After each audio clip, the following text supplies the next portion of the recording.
All right, guys, welcome back to the stream. Welcome. If you are new, thank you for waiting patiently for me to go live. Today, we're talking about the Xbox Showcase. We're going to be doing some predictions, talking about some of the things that we maybe hope to see or expecting to see. Obviously, as a channel here that mainly focuses on PlayStation. Understandably, I'm not sure that everybody on the channel is going to be necessarily interested in this, but yeah, all eyes are going to be on the Xbox Showcase tomorrow, and there are a lot of expectations, man. There's this kind of expectation with the Xbox Showcase where it's like this is kind of an easy dunk for Microsoft, and all they got to do is just not screw it up, basically. Um, they don't really have it like after Sony Showcase, after Summer Game Fest. That's kind of the way people are talking about Xbox's show. They're talking about it like this is pretty much a slam dunk as long as they can just show a couple of exciting games and have a couple of exciting announcements. And that's what we're going to be talking about today. Yeah, apparently something already leaked from the showcase, and from my understanding, it's actually a pretty funny leak because it's not actually an insider who leaked it. Persona 3 remake Atlas seemingly like accidentally uploaded the trailer themselves or something like that. Yeah, and that's crazy, man. Well, I guess it's not crazy, but it's strange, right? It's strange to think that a series that has been so heavily associated with PlayStation for so long um is now, going to be at the Xbox show. I think that's kind of surprising to a lot of people. I don't think anything's going to be exclusive to Xbox in regards to Persona, but I think they're going to have some Game Pass stuff and yeah, I think like that big Persona 3 remake announcement, which I think is also going to be part of Game Pass. So that's interesting. Is there any word on Persona 6? But yeah, we got New Soul 9. Thank you, buddy. I appreciate the super chats, man.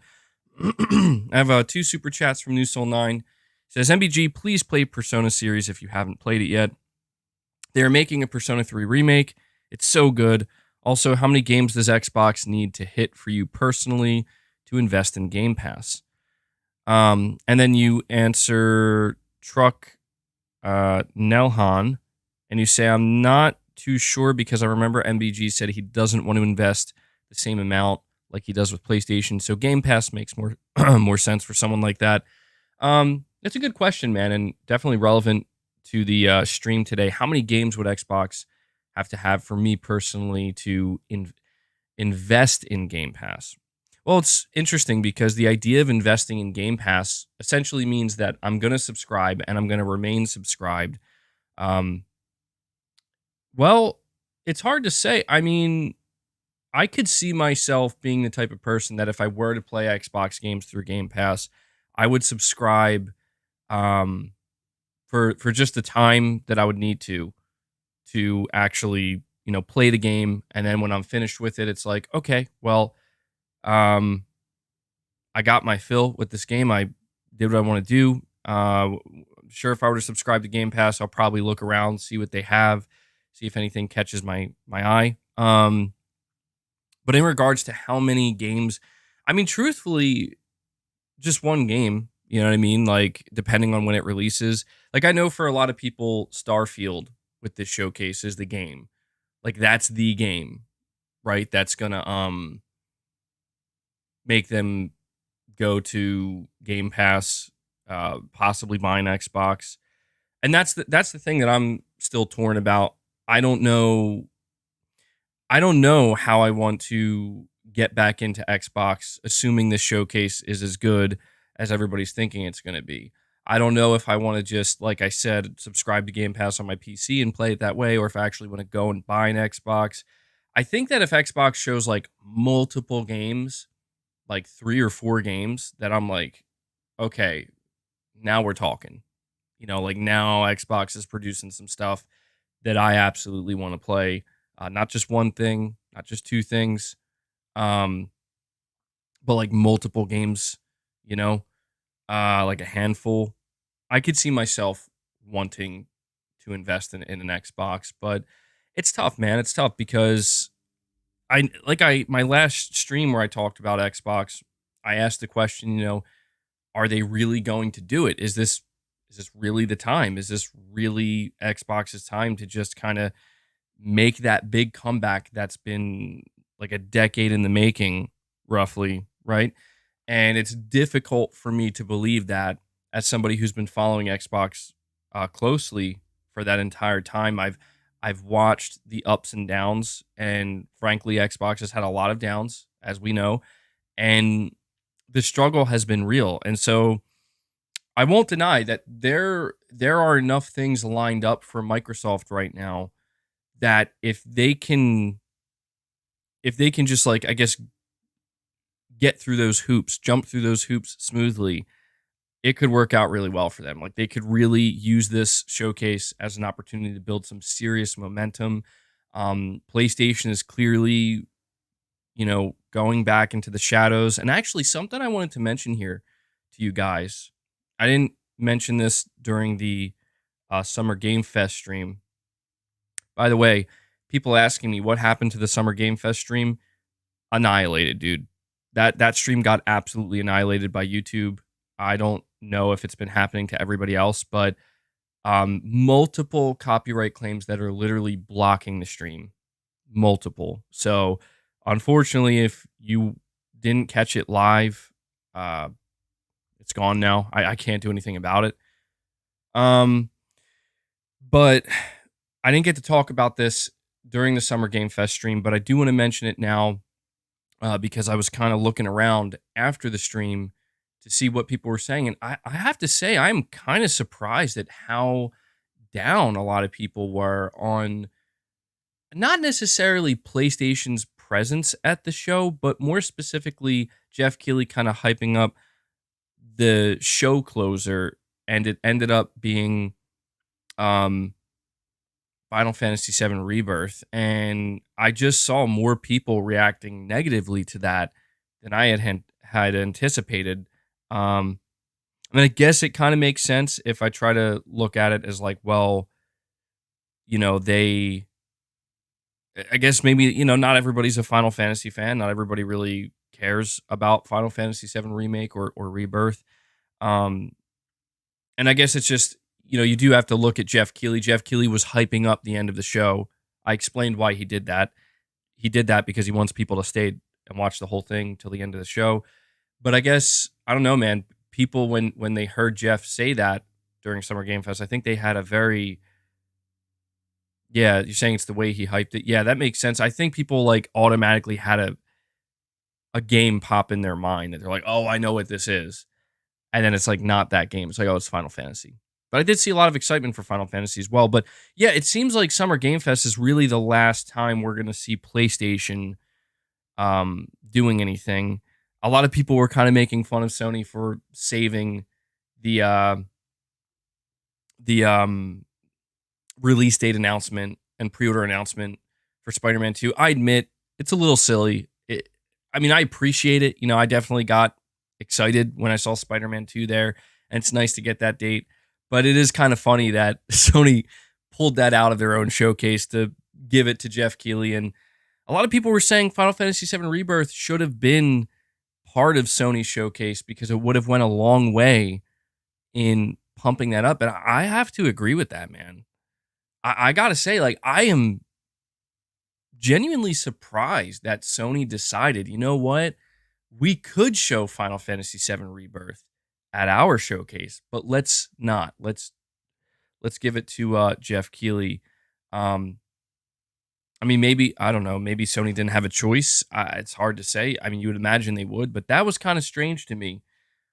But the point being, this is clearly the last time we're going to see Sony for a little bit. At least that's my assumption. And so now, the way is clear for Xbox to, all the attention is on them. All eyes are on them. No one's really talking about PlayStation right now, or at least, I mean, they, except for what was shown at Summer Game Fest. It's just not, the energy levels are not that high, generally speaking. And Xbox now has possibly the biggest opportunity they've ever had to really do something about that. So we talk about like predictions. The reason why I didn't want to frame this conversation as my expectations, well, because I'm going to stream the show tomorrow. I'm going to go live probably 45 minutes, a half hour early, so we can hang out before the show starts. I'll talk about my expectations. Then, I mean, I've already talked about them at length, but I want to talk more about like predictions, like what do we actually think will be there? Because right now there seems to be like there are some things leaking out. For example, I have a report that's coming from Gaming Leaks and Rumors, and they're citing Game Reactor. Apparently, Avowed, Fable, and then they say Persona. I mean, obviously, Persona 3 Remake's going to be there. Like, that seems pretty obvious. But they're saying Avowed and Fable are going to be part of the showcase, and that's very, to me, that's okay. Like, that's not shocking because it's like a lot of people are thinking these games are going to show up, but it is interesting because these are two games in particular that people have been waiting a long time to see. So I don't know if I were to just say, "Oh, do I predict Fable's going to be there?" I think I think it's safe to say Fable's going to be there. Xbox teased it themselves, and this is a game that I'm very, very interested in seeing, mainly because I think there's a lot of weight on Fable's shoulders. I think there's a lot of weight on Playground Games' shoulders. I think that they have to show a game that doesn't just look like okay. It doesn't just look like, well, yeah, that looks good enough. No, I think that the expectation for a game like Fable is this has been in development for a long time. You have a top tier team working on it that's unproven, but still, the expectations are high, man. And Cam Slash, thank you so much, man. Thank you for gifting a membership. Shout out to you, Cam. Really appreciate that, dude. Appreciate the support. Let me add that here to the goal. So thank you, Cam Slash.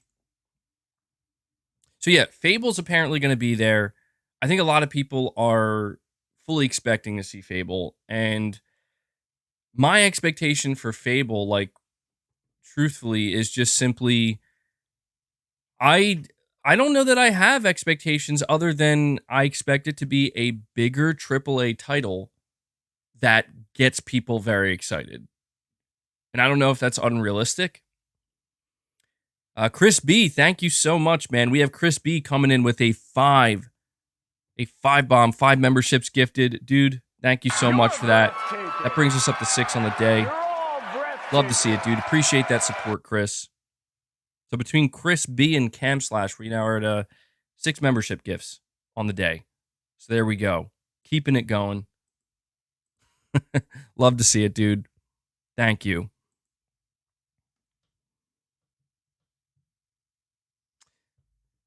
So I want to ask you guys, because I'm actually curious, like what are your expectations if Fable shows up? Like, what do you expect to see from Fable? Like what are you hoping Fable ends up being ultimately? We got a Hellbound 1981 coming in as well. Following up Chris B and Cam Slash, gifting another 5 memberships. Dude, thank you so much, Hellbound. That's awesome, dude. Thank you. I got to give you a little Arnold laugh for that. You're breathtaking. How have I been doing with the soundboard, by the way? I feel like I'm not using it too much, right? I don't want to use it too much. But thank you so much, Hellbound. I appreciate the continued support, man. I appreciate the continued support from this community. That brings us up to 11 on the day. Making our way to the goal. Appreciate that, dude. Somebody says a good game. Gameplay. Okay, yeah, that seems to be... I'm seeing a lot of people saying gameplay. saying the gaming Nading says, hard to say. Fable has a particular feeling that, unless done right, is going to sour the mood real quick. Interesting. I don't know, man. I guess I'm just kind of looking at it since it's a reboot of Fable. Like, they have the opportunity to really try to, like, they're going to be introducing Fable to a whole new crowd for the first time. And I think there's a lot of different things a lot of different directions they could go in. New Soul 9, you're saying, I played the Liza P demo. Nobody here getting tired of Souls games. Am I the only one that feels burned over the Souls games? No, you're definitely not the only one. I don't agree, New Soul 9. Like, for me, it comes down to what the developer is, I don't want to say doing differently, but I noticed that there have been so many Souls-born clones, and I've played a lot of them, and they are kind of varied in that some Soulsborne clones nail it and they do it right, and those ones I really gravitate towards. And then there are others that try, but in my opinion fail. And I actually did play the Liza P demo, and I really am like, dude, that's a day one buy for me, man. I'm really enjoying it so far. And I can't say I was like super surprised, because I knew from the day that I saw that trailer and I knew it was so Bloodborne inspired. I'm like, I'm probably going to like this a lot potentially. But it's one of those things where until I get my hands on the game and get a feel for it, I downloaded the demo yesterday, spent like over an hour with it. And the only issue I actually had with it, and this was really weird, I don't know if anybody else had this issue. People were in my comment section were saying it was fine. I put the game on performance mode and it was fine for like the first area, but then once I got to the second area of the demo, I just started getting like severe screen flicker, dude. Like, it was so bad I had to actually quit the demo and restart it, and I put it in fidelity mode to see if there was any more flickering in the fidelity mode. But it was flickering so severely, it was like nearly unplayable. I don't know what I was actually like, yo, is this breaking my PlayStation right now? It was pretty weird. But that was like the only real issue I ran into with Liza P. And so far, I don't think I'm stuck on the first boss because I'm still trying to get a feel for the game, but I'm enjoying it, man. Like, I actually really like the feel of it. I think it's unique enough. It's doing a couple things differently enough to kind of differentiate itself from like, these other Souls games. MBG, when's the last time you took your PS5 apart and cleaned it? It's a good question. It's a good question, man. I probably should I probably should do that soon. But New Soul 9, I totally get it. I understand the Soulsborne fatigue. There's more games than ever before that are copying the Dark Souls / Bloodborne / Elden Ring formula. I mean, even at the end of this year, we have not only Liza P, but we have what's the name of the game? Lords of the Fallen. That's another Souls-like game. Next month in July, a game that I'm looking forward to, Remnant 2. That is a Soulsborne game, but they're using guns, which I think is cool. But yeah, it's everywhere, man. It's absolutely everywhere. So I totally understand why it's like, man, how many more games are we going to get like this? I get it. But I have to, as you can see, I have a Dark Souls poster in the background there. I have the original Dark Souls strategy guide, original print. I'm a huge Dark Souls fan. I have to say, after playing Dark Souls and Elden Ring, I still like the Dark Souls trilogy more than Elden Ring. Personally, I love Bloodborne. I loved Elden Ring as well, but for some reason, I don't know. There's something I've learned about the Soulsborne games is it's interesting because I know with Elden Ring, a lot of people are like, "This is it, man. This is what this game needed. Like, the Soulsborne formula needed to go open world," and I get it. I don't agree. For me, I still feel like I prefer a linear or like a wide linear Soulsborne game. And I think that's why Liza P is so appealing to me. because I did notice that as I'm playing, like, this is linear. You know, it's a it's a little bit open, but it's mostly linear, and I'm like, I like this. I like that. Like I really prefer that. Um, so yeah.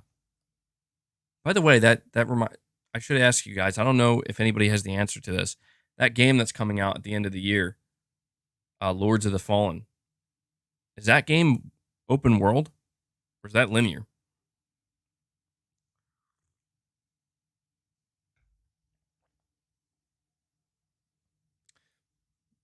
Eldenborn, you're saying me too. I totally agree with MBG. Linear Souls games felt better from some aspects. Yeah, yeah. I don't know why. I'm not like diving deep into why I think that, but I just do. It's just a feeling. King, you're saying yes, sir. So it is open world. That's interesting.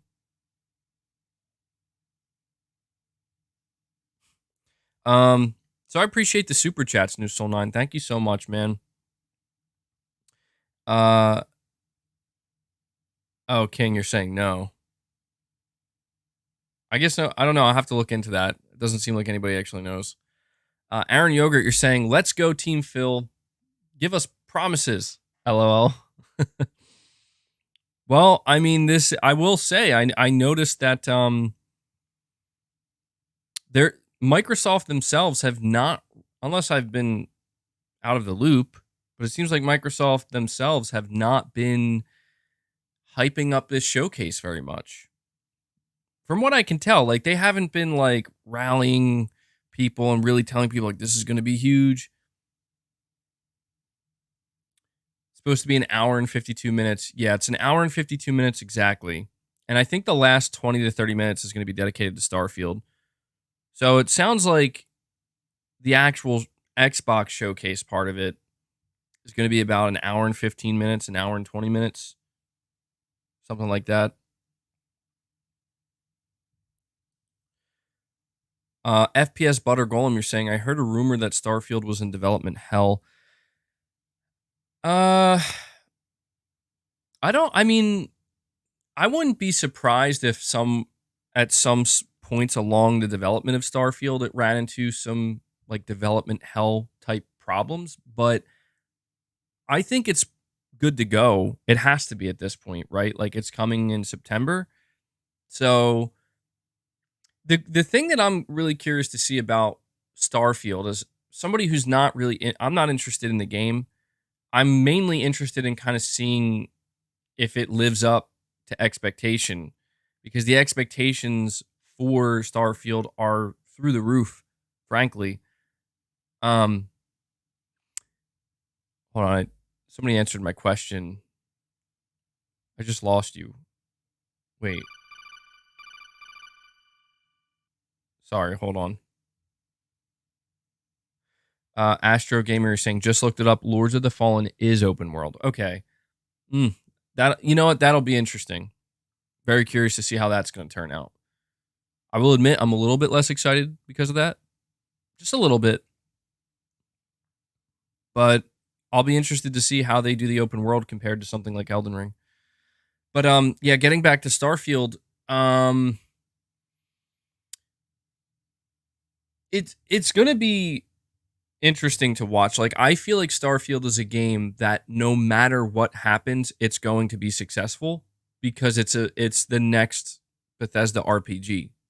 You know, it's in that same area as like Fallout and the Elder Scrolls, but it's also a new IP. Lancelot, you're saying disagree, MBG. They are hyping it up incredibly until the fans are going all in as well. I mean, if you're talking about like pictures and stuff that are being taken on Twitter and like, yeah, they flew out a lot of fans and stuff like that. You're saying the fact that Lies of P is in Game Pass is slightly worrying. You know what? I don't know what's up with that, dude. Like, I am genuinely surprised based off of what I've played of Lies of P so far that game is launching in the Game Pass. It makes me think that the developers, maybe they were a little bit nervous. I mean, I don't know how much money Microsoft offered them or gave them to put the game in the Game Pass, but Liza P, man, like it's really good based off of what I played. That's true. Plague Tale was in Game Pass. Yeah, I think that's the question. You really just have to wonder like how much money Microsoft is paying these studios and these publishers. You're saying, "Wow, why does that worry you?" I think he was saying I think why some people say they get worried sometimes when certain games go in the Game Pass because we have seen that happen before, where like developers are not totally confident in their game, like they're maybe a little bit afraid that it's not going to sell that well because it might not review that well. The two games that come to mind that were, I think they were games that probably fit perfectly into Game Pass. They weren't necessarily horrible. I mean, some people thought they were, but I think of like Outriders and Back for Blood. Those two games were games that were also dropped in the Game Pass, and they were also being sold at full price, if I'm not mistaken. And a lot of people who bought the game at full price, I think they were left feeling like I don't know about this, man. But yeah, then you got other games like Wolong, Fallen Dynasty, Plague Tale, and upcoming Liza P. So I will say, like, Microsoft is doing a pretty good job securing these these third party games. I don't want to say are like massive, but they're like, to me, Liza P feels like a AAA game based off of what I played so far. And that's I think Liza P is probably going to sell well on PlayStation no matter what, because it's so reminiscent of Bloodborne. And I think the developers know that. Like, I think the devs know, like, yeah, this game, we're going to get the Bloodborne crowd, or at least a portion of them, right? And that Bloodborne crowd doesn't necessarily exist on Xbox. Although the Souls crowd does, the Elden Ring crowd. So, yeah, man, they've been doing a pretty good job with that. It makes you wonder, like, what other, besides Persona 3, what other, like, third-party Game Pass announcements might they have at the showcase? My predictions for that, well, I predict at least 2 to 3 AAA-ish, I guess, like maybe smaller AAA games will be announced for Game Pass day and date. What those games are, I don't know. But I think saying Hollow Knight Silksong, yeah, I think that would be a pretty big get. I don't know. I don't think that's a AAA game, but I know a lot of people are very excited for it. So I think that would be a pretty big one. But yeah, when it comes to Starfield being in development hell, man, I don't think so. The thing I'm most interested in seeing with Starfield is how it's going to launch. They have Game Pass. They're going to, launch it in a Game Pass. It's a Bethesda RPG. You know that people are fully expecting a buggy game. But the question is, we know that the question isn't, is the game coming in hot? We know it's coming in hot. Every Bethesda RPG comes in hot. The question is just how hot is it going to come in? And for me, that's going to be interesting to watch, because there is no doubt, okay, and this is just the truth, and you're going to you can already see it. And I'm not one of these people. I know people are going to say that I am, but I'm really not. After the Redfall situation, and now that Bethesda is part of Xbox, now that Starfield is exclusive to the Xbox platform, there are people waiting, and like they are just waiting for any slip up with a game like Starfield. They're ready and waiting to tear this game down. And that's the thing, is like there are also just as many people. Is that a spider? Okay, that's not. I thought there was a spider on my curtain there. There are just as many people on the other side of the spectrum where they are going to defend Starfield at all costs, and I'm pretty much in the middle, where, and it's easy for me to be in the middle because I'm not excited for Starfield. I don't care about Starfield, but that's why I'm saying it's going to be fascinating to just kind of watch, like, when this game drops, Is it gonna really be as big as some people are making it sound like it's gonna be? Is it gonna be as bad as some people are making it sound like it's gonna be? Or is it gonna be kind of somewhere in the middle where it's like it's a very good game, but it has a lot of problems, and therefore, that's kind of where it stands. Um, MBG was more excited for Redfall. I was, dude. Isn't that crazy? There was a point dude, I remember I actually thought Redfall looked interesting until we saw that January like gameplay preview. And when we saw that January gameplay preview, I was really like, I don't know. And I'm glad I'm kind of glad I went with my gut on that one because man. And I remember when the IGN gameplay came out for Redfall and everybody was trying to blame the person playing it. I'm like, guys, I don't think so, man. Like, there's just something looks wrong with this game. I can't quite figure out what it is, but something just doesn't look quite right. And that I think that's another reason why Xbox is in such a prime position to really do something here because they're coming off of a really really low moment in Xbox history, possibly the lowest moment in Xbox history. I don't know if it's the lowest, but it's certainly down there with the Redfall situation. Going a year and a half without like a bigger AAA game. Obviously, their last showcase they stuck with the 12 months, and that didn't work out. So right now they basically have a prime opportunity to just completely undo all of that in one fell swoop if they can do it right. Cam Slash, you're saying this is not Punch MBG, but I think we need help to get you a new rig. Nothing but love. No, it's all good, man. So actually, this is Cam Slash. I'm glad you mentioned this because I am testing something today. Before we end this stream much later, I'm going to bring up YouTube and I want to watch a couple of Xbox videos with you. Like we'll watch the Hellblade gameplay because that's a game that I'm predicting right now. I'm going to make the prediction. Hellblade 2 will be there, and I do think not only we're going to get a gameplay trailer, I think we're going to get a release date. And I'm predicting maybe a bold prediction here. I'm predicting that Hellblade 2 is actually going to be a surprise launch at the end of this year.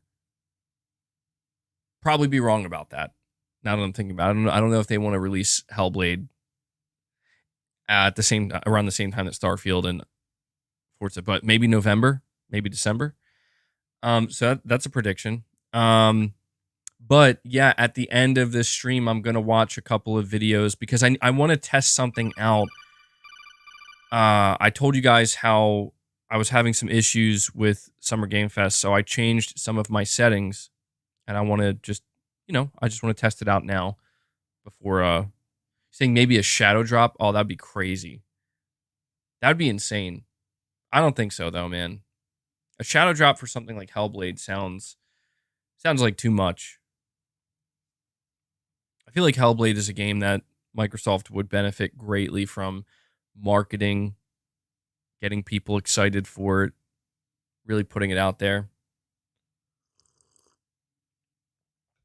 I think Hellblade 2 is just simply too big to shadow drop.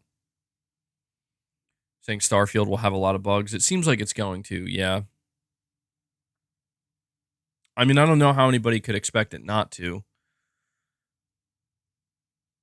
Buck, you're saying, isn't it time to be critical of Ryan? Why isn't MLB The Show, Helldivers, or any PS VR games on PlayStation Plus? Liza P is on Game Pass. PlayStation Plus isn't competing. You're right about that. You're absolutely right, Buck. And there's a very specific reason for that. Well, there's two parts to this conversation, okay? The first part is from a business perspective, why Sony isn't really competing with Game Pass in that way. And then there's the side of it that talks from the consumer perspective. We're going to cover both perspectives here. Why aren't games like MLB The Show? I think MLB The Show is probably the greatest example to use because MLB The Show is a first-party PlayStation game that launches day and date on Xbox every year. on Game Pass. It does not release on PlayStation Plus ever. Why is that? Well, the reason being is because Sony knows that people are going to buy the game. People are not only conditioned to buy the game, but if there is no actual reason from a business perspective, like a monetary reason, to put MLB The Show into PlayStation Plus, then Sony will not do it. And that's... Hold on. Capono, you're saying, I hope MBG calls out the paywall in Spider-Man. What paywall are you talking about? If Capono, let me know, because I'm not sure exactly what you're talking about. But yeah, that's the thing. MLB The Show, the reason why Sony isn't putting that into PlayStation Plus is because it's still selling very well on the PlayStation platform. People are still buying it at full price on the PlayStation platform. In other words, there's no reason for Sony, business-wise, financially speaking, to put that game into PlayStation Plus. I mean, you talk about people pointing out that, like, LOL, a first-party PlayStation game is launching day and date into Game Pass, but not even on Sony's own PlayStation Plus service. That sucks for PlayStation fans. And it's like, I mean, yeah, from a consumer perspective, it's not the same. Certainly not. But why is it still selling perfectly well on PlayStation? It's almost like consumers are sending Sony the signal that they're okay paying full price for games. And that's all it comes down to. If Sony received the signal that, MLB The Show is on Game Pass now, and suddenly we've seen a massive drop in sales on MLB The Show, and people aren't buying it anymore, I guess we have to put it in the PlayStation Plus. You know what I mean? And that's it's a good representation to show the difference in business model between Sony and Microsoft. Microsoft isn't in the business of selling video games. They're in the business of selling their subscription service. Sony is still absolutely in the business of selling video games. Now, if you want to get into the semantics of it and talk about, like, from a consumer perspective, like, should we be angry at Sony? I'm not here to tell you whether you should be angry at Sony or not, or Microsoft. Like, it's your call, man. Like, if you, like, for example, Buck, if you're upset that games like MLB The Show, Helldivers, and as you mentioned, some PSVR games are not launching onto PlayStation Plus, and a game like Lies of P is launching on Game Pass but not PlayStation Plus, I understand why that would be frustrating, because you see Microsoft doing this for their subscription service and their platform, but the harsh reality is that Sony isn't going to care about a couple of consumers that are upset that they're not copying Microsoft while they're breaking records and still selling just fine. Do you get what I'm saying? I know that's harsh, but that is just the reality of the situation. Would I prefer a perfect world where, Sony was dropping games into PlayStation Plus for those people who want it to keep them happy, and they're still selling games like crazy, and it's just everything's working out? Of course, that would be cool, but it just doesn't work like that. As long as people are still showing Sony, and not showing them, but actually sending them money, giving them money by buying full price video games, and Sony is, like, finding tremendous success in doing that, then from Sony's perspective, from Jim Ryan's perspective, there's going to be no reason. There is no reason right now or seemingly anytime soon to copy Microsoft's business model, because, as we've discussed many times in the past, Microsoft is likely losing a lot of money on their business model. I mean, it could be profitable in some ways, but generally speaking, it's just they have to spend a lot of money in the hopes that they get a lot of subscribers. And you know what? I actually want to bring this up. This is very interesting to me, and I'm curious what you guys think about this. I'm glad we I'm glad you reminded me of this. I mean, you didn't specifically remind me of it, but let me see. I gotta find it. We have some interesting data from Matt Piscatella, who is an executive director and video game industry analyst at Circana, aka NPD, formerly known as NPD Group, and he revealed some very interesting information um about the state of subscription services in gaming. I'm having a hard time finding his tweet though. Here we go. On June 7th, he says growth of video game subscription spending has stalled. According to Circana's Games Market Dynamics reporting, April 2023 subscription spending in the US was only 2% higher than in April of 2022. Finding new subscribers beyond the console ownership base has proven very difficult thus far. On the other hand, the big new premium releases in 2023 have done exceptionally well in good old-fashioned sales, particularly digitally. So this is very interesting because it doesn't kind of doesn't make sense if you think about it, but yet this is where we are, and it tells you something about the market. And what it tells you is that you would think that these subscription models like Game Pass and PlayStation Plus would be more popular than buying games at full price, because you're getting more. You might not be getting the exact games you want to get, but you're generally getting more games for a lower price. But that's the disconnect right there. Is you may be getting more games, but the question is, are you getting the exact games that you are excited for, that you've been waiting for? And the answer to that is most of the time, no. Most of the time, these third-party AAA games that you've been waiting for, they're not launching into these services. You know, they're being bought at full price, but it's telling, man. As he says, video game subscription spending has stalled, and it's becoming very difficult for both Microsoft and Sony to find subscribers beyond their console install base. Now, like, could that change dramatically with something like Starfield coming out into Game Pass? Yeah, possibly. But I just thought that was interesting. And so if you're like, Buck, just to get back to your super chat, because I think it was a good one. If you want to know why Sony's not putting MLB The Show, Helldivers, and any of these games onto PlayStation Plus, that right there, that data, that factual data, that hard data, not an opinion. It's not me saying, it's just the numbers, man. That's why. That's why they're not putting those games into PlayStation Plus. And it's interesting to think that Microsoft is putting these games into their subscription service, and they're still struggling.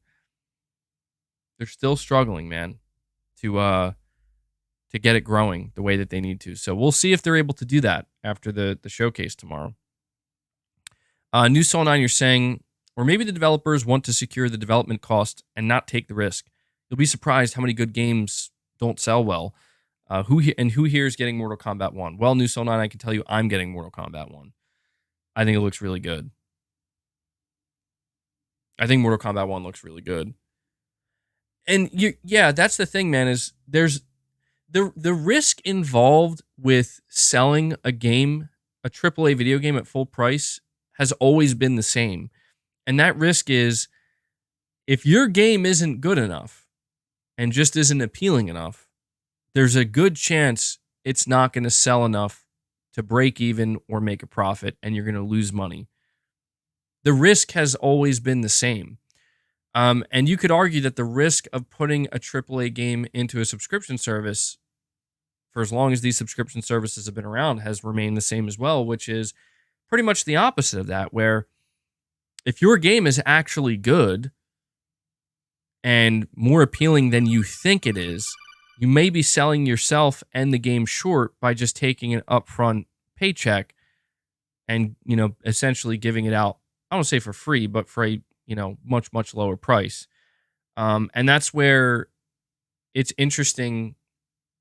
You can kind of see that any video game publisher, any video game developer that is confident in their game likely will not, except for Microsoft, put their games into a subscription service until they feel like they absolutely have to. And it just makes logical sense.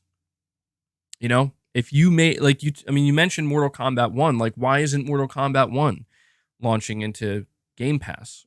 Why isn't Microsoft willing to pay for that? Because do you know how many copies that game's going to sell at full price? NetherRealm knows this, WB knows this, and Microsoft knows this. Even the consumer knows this. So, of course, you're not going to see a game like Mortal Kombat 1 hit a subscription service until it basically stops selling. And that's why it's so fascinating to watch Microsoft in real time try to strong arm this type of change, where Microsoft wants to single-handedly be the one to say, you know what? What if we take our AAA games and we do just that? We just put it into the service. Are we going to lose sales? Absolutely. Are we going to lose money? Probably. But it's all in the name of we need to create a new, it's not about creating a new business model. It's about we need to take this business model, the subscription service, and make it basically the preferred business model. And Microsoft has been largely unsuccessful in doing that thus far. And that's another reason I'm so interested in this showcase. And I'm so interested in seeing Starfield when it launches, because Microsoft has a belief. Make no mistake. Microsoft 100% believes that between games like Starfield and all the games coming from Bethesda and their first-party studios, and then eventually with assuming they get Activision Blizzard, they're going to force this through. Like, they're going to strong-arm their way to getting the subscription model to be like the dominant way of how people consume their video games. And I can't blame them for that. But that's where things get kind of weird, because it's like, you have to ask yourself, well, how come all these other video game publishers with their video games, how come they're not trying to get on board with this? Because, well, I mean, think about it. It's like, we could just sell millions and millions of copies of our game at full price and make a crap ton of money and basically secure profit, or we could try to create our own subscription service, put it out there for a cheap price, an affordable price point, and then put this game in there and hope that we get enough subscribers. You know what I mean? You can kind of understand why most AAA video game publishers are not diving in headfirst like Microsoft is. And we'll see, man. This is the dynamic at play here with Game Pass is what's going to make this showcase tomorrow particularly interesting. Because if Microsoft really does end up showing like some great games, like just some really, really good games that surprise people, they're going to, every time, they're going to keep saying available day one on Game Pass. And that's not something Sony can say. That's not something Nintendo can say. That's not something pretty much anybody else can say. And that's why I think there's just so much, when I say that this Xbox showcase has a massive amount of potential to really potentially shake things up. This could be the beginning, man. I'm not trying to give Microsoft more credit than they deserve, but I'm just saying that if they really do nail this showcase and Game Pass is at, front and center alongside games they show that people are going nuts over, it could be the beginning of like, okay, well, This is what Microsoft has been working towards for like a decade, like I said. Or not a decade, but since 2017.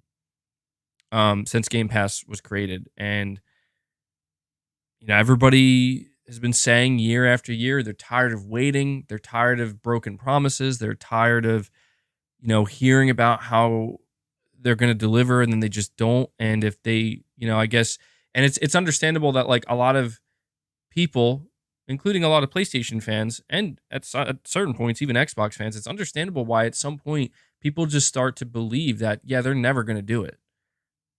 Like they're just never going to. It failed. It's over. But then what happens when they do? Because they didn't stop. Remember when I said to you guys that Microsoft, they can afford to wait it out? I said many times in the past that Microsoft has so much money, and money is not a problem, that they can just sit back and wait. And wait and wait, and they can afford to do that. That's exactly what they've been doing. And that's why there's so much excitement going into this showcase tomorrow for a lot of people, because it's like, well, let's see. Is this the year? This is why when I talked about how Microsoft acquiring Activision Blizzard,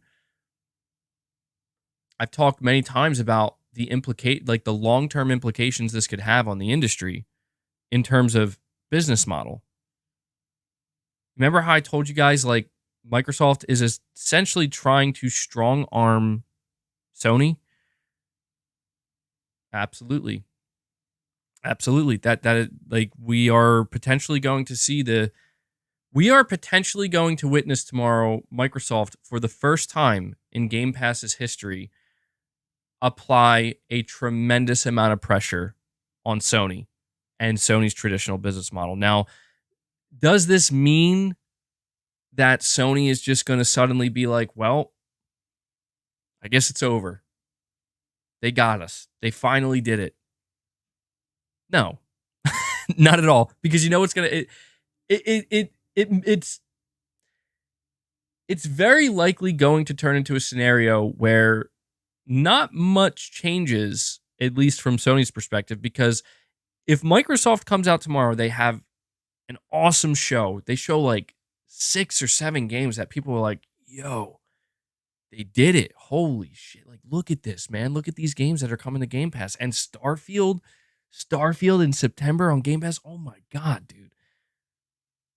Like, I don't think that's going to make Sony be like, well, we got to put Spider-Man 2 into Game Pass, into PlayStation Plus. That's the only way. No, Sony's going to sell Spider-Man 2, and it's going to sell millions and millions and millions of copies, and it's going to be fine. That's the thing. That's the thing, though.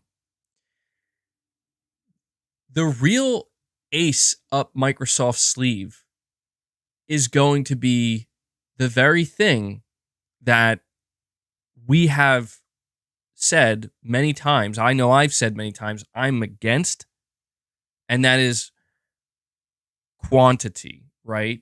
We've always talked about it's with Microsoft, it seems like it's more focused on quantity over quality, and that we would prefer less but higher quality. But here's the thing. See, what happens? How does Microsoft achieve that? How does Microsoft get both quantity and quality? How does that happen? Seems unlikely that it would happen, right? I would agree with that. If you look at the trajectory, if you look at the way Microsoft has been handling their studios and their games the past decade, it seems unlikely. But yes, Donald Duck knows. Donald Duck in the chat knows. They do it with money. They do it by sheer brute force. They do it by spending copious amounts of money, owning a massive amount of IP, a massive amount of studios, and by waiting. These are all things that Microsoft has been doing for the past like 6 to 7 years. They've been spending that money. They've been buying that IP. And a lot of time has went by. And so the big advantage that Microsoft may end up having after this showcase that is potentially going to make Sony sweat at least a little bit, is if they can show a bunch of games and give like release timeframes for these games, and it becomes they like basically Microsoft tomorrow paints a picture that we have like a major AAA game releasing every quarter for the remainder of 2023 and for all of 2024 into Game Pass. And if those games look very good, like again, Fable, this is a game that is apparently going to be there tomorrow. If Fable looks really, really good, I'm talking like, like the same type of quality you would expect to see like with a Sony AAA title, right? A $70 title. If it looks that good, and then they're like, yeah, and it's coming out, let's just say, I don't want to say early 2024. I feel like that's too soon, but like late 2024. Okay. And then they show Avowed. And then Avowed also looks very good. And they say Avowed's coming, summer 2024. And then they show Hellblade 2. And they say Hellblade 2 is coming early 2024. You see what I'm saying? And all these games are launching in the Game Pass, and they all look very good. And that's coming after Starfield launches in September. That's if Microsoft actually achieves that, Sony will need to be worried, because that right there is what's going to get people. I don't want to say it's going to get people to stop buying Sony's games, but people will begin to look at the landscape a little bit differently, where they might start to ask themselves, okay, Sony, like, you've been able to justifiably sell your games at full price without putting them into a subscription service because of the quality, because they've been very high production value, very AAA, and we've been conditioned to not expect that in a subscription service day and date for $10 a month. But then if Microsoft does that, right, over the next year and a half, don't be surprised if people start looking around and being like, dude, like, why isn't Sony Nintendo doing this? Now, is it going to, again, like, is it going to have an impact on the sales of their games? Probably not. But if Microsoft somehow, some way manages to nail both the quantity and quality aspect, and they do it through a subscription service, that is a potent combination that is going to shake the gaming industry in more ways than some people would be comfortable thinking about. And that's just the reality of it. But here's the thing, though. Keep in mind, what that scenario that I just laid out, that's not easy to achieve. You're saying that's a lot of ifs. You're right. But if there was ever an appropriate time to bring these ifs up, it would be now. Because I could go in the other direction. What if Starfield fails? What if Starfield launches? What if Microsoft screws Starfield up because they told themselves, this game is coming in hot, but it'll be fine. And then they drop it, and it's like Starfield is like, everybody basically is looking around like, what are you doing? Like, how did you release this game? It's almost unplayable. It's broken. That could happen. But I am just trying to look at it from a slightly more realistic perspective, which is Microsoft literally just did that with Redfall. Surely there's no way they would be dumb enough to do it again with an even bigger game in Starfield. There's no way. I refuse to believe that. All right, I apologize keeping you guys waiting with these super chats. I appreciate it. Let me see. Cheek, you're saying, with respect, are you about to flip to Xbox again? No, I'm well beyond that point, man. I've told you guys that there's not going to be some kind of flip flop, um, because Sony is still doing exactly what I want them to do. Um, I just feel like I'm a little bit left in the dark. You know what I mean? Like I would like to know more about what PlayStation Studios is working on. But generally speaking, Sony's still doing exactly what I want them to do there, and they're not stopping that anytime remotely soon. So when it comes to PlayStation, yeah, that's where I play. But like I said, this idea of flipping to Xbox, no, it's more like, will I return to Xbox? Will I bring Xbox back in the fold? Yeah, if they start showing games that I'm like, yo, I really want to play these games. These look like must play games to me personally.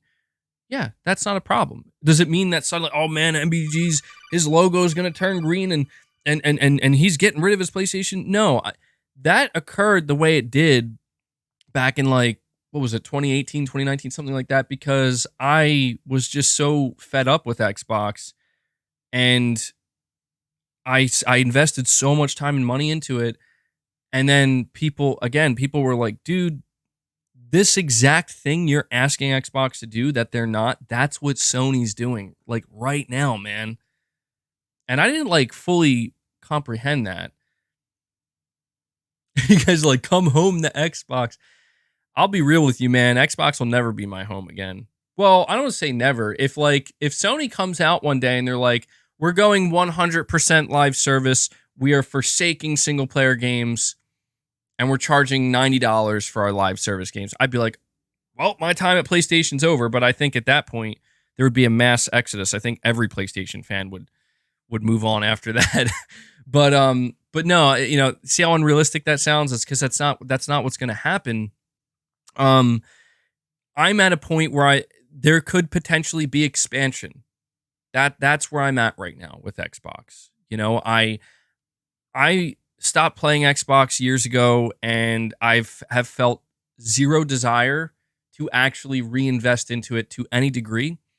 And if this showcase goes as well as everybody's saying, and they show me games and I'm like, yeah, I got to play those games, then a reinvestment will occur in the Xbox ecosystem.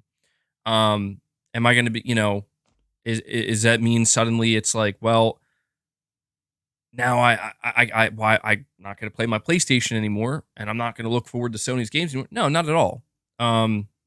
Like I said, man, for me, Sony's still in prime position. Sony hasn't really, like, I know that I had a dramatic reaction to the PlayStation showcase, but now that we're completely removed from it and all that noise is over, when I sit back and I think PlayStation is still doing literally the exact thing that I want them to do. I'm about to pick up Final Fantasy 16, right? I know that's not a Sony game, but Sony was smart enough to secure that as an exclusive, thinking this might be a good game to, get for PS5. I'm excited for Helldivers 2, man. And I think Spider-Man 2 looks phenomenal. It's very, there's, Sony has not given me a reason at all to question my investment into their ecosystem. The only question that I have for Sony, and I've been asking this, anybody who's been following me, I've been asking, and that is, Sony, what are your studios working on? You know what I mean? Like what is PlayStation Studio? What have they been doing all this time? What are these games? And that's the thing, is it is actually, in a way, kind of similar, not entirely, but somewhat similar to where that's kind of the position that Xbox fans have been in for a little while now, where it's like, we talk about seeing Fable tomorrow, potentially. We talk about possibly seeing Avowed. We talk about seeing more Hellblade 2. Like, maybe Perfect Dark, right? These are games that Xbox fans have heard about years ago, and we haven't seen anything since. So it's like, it's understandable that the Xbox fan base would be very excited to finally be like, we're actually going to see them now. Like, you know what I mean? Like, we're actually going to get some answers. And that's the thing, is I feel like that's the big difference right now between PlayStation and the showcase they had, and seemingly the way the Xbox showcase is positioned. Because think about that. Like, I went into PlayStation Showcase full well knowing we're getting Spider-Man this year. We might get Helldivers 2. We know we're getting Final Fantasy. So it's like I went into the showcase, Sony's that is, knowing like what 2023, the rest of it basically looked like from a Sony standpoint. And I went in basically, okay, so the big thing I'm going to take away from this showcase is what's beyond that. And Sony then proceeded to show 3 CG trailers for multiplayer games. That it's like, I still don't have an answer. With the Xbox showcase, things are expected to go down very differently in that exact area where, yes, you know what to expect from Xbox for the remainder of 2023. Mostly, you know you're getting Starfield, and you know you're getting Forza Motorsport. And I wouldn't be surprised if there's a little something extra in there, kind of maybe on the same level as like what Sony's doing with Helldivers 2, something like that. But that's not why Xbox fans are tuning into this showcase. Why are Xbox fans tuning into this showcase? They're tuning into the showcase to know what's beyond that. What's 2024 look like? Even if it's just the first half. What does all of 2024 look like? Xbox fans are absolutely going into the showcase tomorrow expecting that we are going to see a pretty lengthy roadmap. And I have to admit, as a PlayStation fan, I am a little bit jealous of that notion because it's like that is exactly what I wanted to get from Sony, and Sony just simply isn't ready to show that yet. And so it's going to be fun to watch because I will say I may not be as interested in the Xbox roadmap as I am the PlayStation roadmap, but there's no denying that if Xbox is about to lay it out, man, it's been a long time coming. And as I said, I don't want to go down this road too much because I've said it over and over again, but I'll just say it again because it's appropriate to do so right now. If Xbox comes out and does everything that I'm saying, it seems like they might be getting ready to do, and they're going to lay out this roadmap. They're going to show some great games, and they're going to flex that Game Pass day one type stuff. You know, it will ultimately apply more pressure to Sony, and so, you know, I know that there are going to be people like if Xbox has a really good showcase, there are obviously going to be certain people who are like, you know, Xbox had an amazing showcase and they absolutely murdered Sony and they made Sony look like fools and all. And I get it. Like, I get it. That's fully expected if Xbox has a good showcase. But as a PlayStation fan, I will be sitting here being like, okay, yeah, they had a better showcase. People are much more excited about it. Sony, ball's in your court now. What are you going to do about that? You know what I mean? So, you know, to me, that is kind of a positive. I guess what I'm trying to say is that if Xbox has a good show, I think it's a win all around. That's essentially what I'm trying to say. If Xbox has a bad show, I don't even know. I mean, at that point, it's not going to be good for anybody. For anybody. You know what I mean? Ryan Thomas, you're saying, MBG, Todd Howard likes to shadow drop things. What are the odds a Starfield demo drops tomorrow along with the reveal of the different editions? I mean, that would be quite shocking. It would. For me, anyway. A Starfield demo would be like, wow, okay. They're very confident, you know? And it just came out of nowhere. I will tell you, though, like, if you were to ask me, do I think they're going to shadow drop a Starfield demo? My gut reaction to that is absolutely not. Truthfully. I would say to try, Ryan, I would say try not to go into Xbox's showcase assuming that might happen because I really think that's like, I'd say there's probably less than a 1% chance of that happening.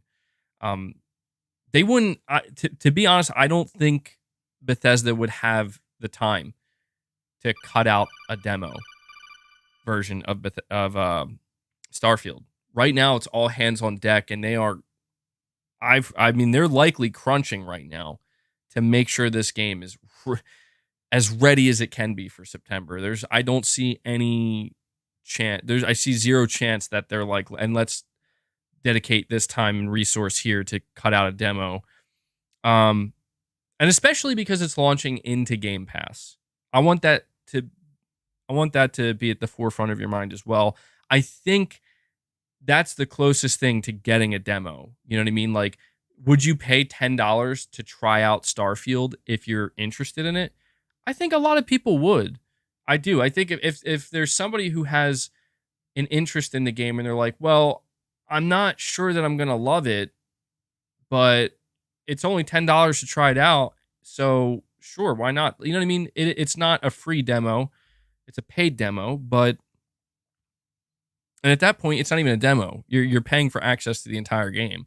I'm just saying if you want to buy to try, the cost in doing so is very, very low. And I think that in the eyes of Bethesda, Microsoft, and even the consumer, that's as good as it's going to get. But I appreciate the super chat, man. Zach Miklas, you're saying, I hope Xbox has a good showcase, but I've been burned by Xbox before, so I'm highly skeptical. I think Hellblade 2 will be released in spring of 2024. I could see that being the release date for it, yeah. That actually sounds more realistic to me. I'm in agreement with you, Zach. Right now, I'm just trying to go with the flow and not be too disruptive needlessly. Like, there's no reason for me to be disruptive because I don't see anything in front of me right now that tells me I should be letting everybody know, like, guys, the showcase is doomed. Don't buy into the hype. Like, there's nothing I see in front of me right now that confirms that. However, there is that part of it where it's like, I do also think about how many times Xbox has dropped the ball. And this would legitimately be, for me anyway, like the first time Xbox actually delivers. If this show, so this title is Xbox Showcase Predictions. One of my predictions for this showcase, here's another one for you. Tons of gameplay. Tons of gameplay. The reason why that's one of my predictions is because I think it's absolutely needed. I think we need tons of gameplay. I think more than ever before, in 2021, Xbox had a showcase that was filled with CG trailers mostly, and people were okay with that because there were so many. There were so many new games, so many trailers, but very little gameplay. And then 2022, as we know, it was just focused on games for the next 12 months, and there was gameplay, but a lack of actual like new games, you know? And then on top of that, you have all the years prior to 2022 and 2021. This year, like tomorrow, 2023 is the time where it's like, okay, bunch of new games, bunch of gameplay. You know what I mean? That's the way forward for Microsoft. And so I do predict we're going to see a lot of gameplay. I think because we need to. I think it's absolutely a necessary thing. But yes, I think that even people who are the most excited for the Xbox showcase, take it from me. All right, take it from me as a PlayStation fan who just recently got his expectations way too high for the PlayStation showcase. I would recommend just be prepared for things to not necessarily go the exact way you were hoping they would. That's not me saying that I think that's what's going to happen. I'm just saying for the sake of your own, disappointment or elation. So I appreciate that, Zach. Buck, you're saying, why are you worried about Sony's money? You are a consumer, and Sony is charging for PlayStation Plus. So where's the value? Don't get criticism of Game Pass, lies of $70. Okay, so I don't know why for a second I thought you were saying lies of P is $70, but I read it correctly. Well, Buck, here's the thing. I'm not worried about Sony's money. I want to make that clear. Just because I can speak from things from a business perspective doesn't mean I'm concerned about Sony's money. Why would I be? That's not my money. I'm not an investor in Sony. I'm just a fan. And at the end of the day, yes, I'm a consumer. So don't get me wrong. Like, when I can get a good deal, I appreciate that. When I can save money, of course I appreciate that. However, you have to understand that I'm just trying to be realistic in my assessment of how this business works. You say lies of $70. Listen, man, if I sat here and I said, hey, no video game needs to be $70. These companies are greedy and they just want more of our money and they just want to keep making more and more profit.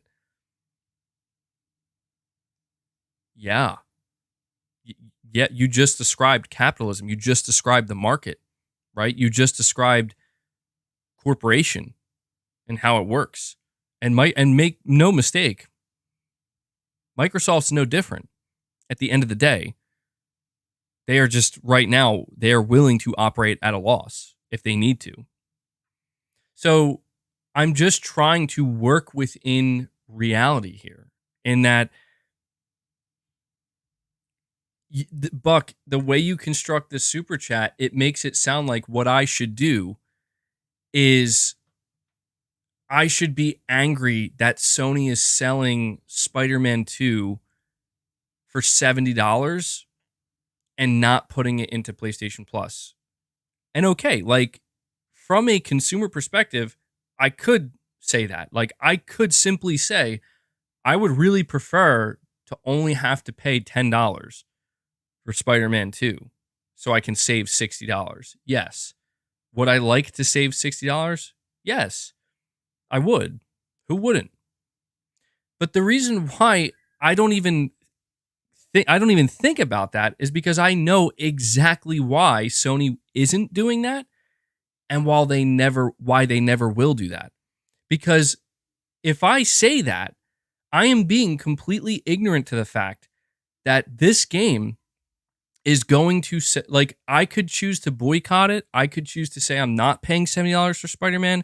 I could, excuse me, I could choose to say I'm going to wait until it goes down in price, or I'm going to wait until Sony puts it on the PlayStation Plus.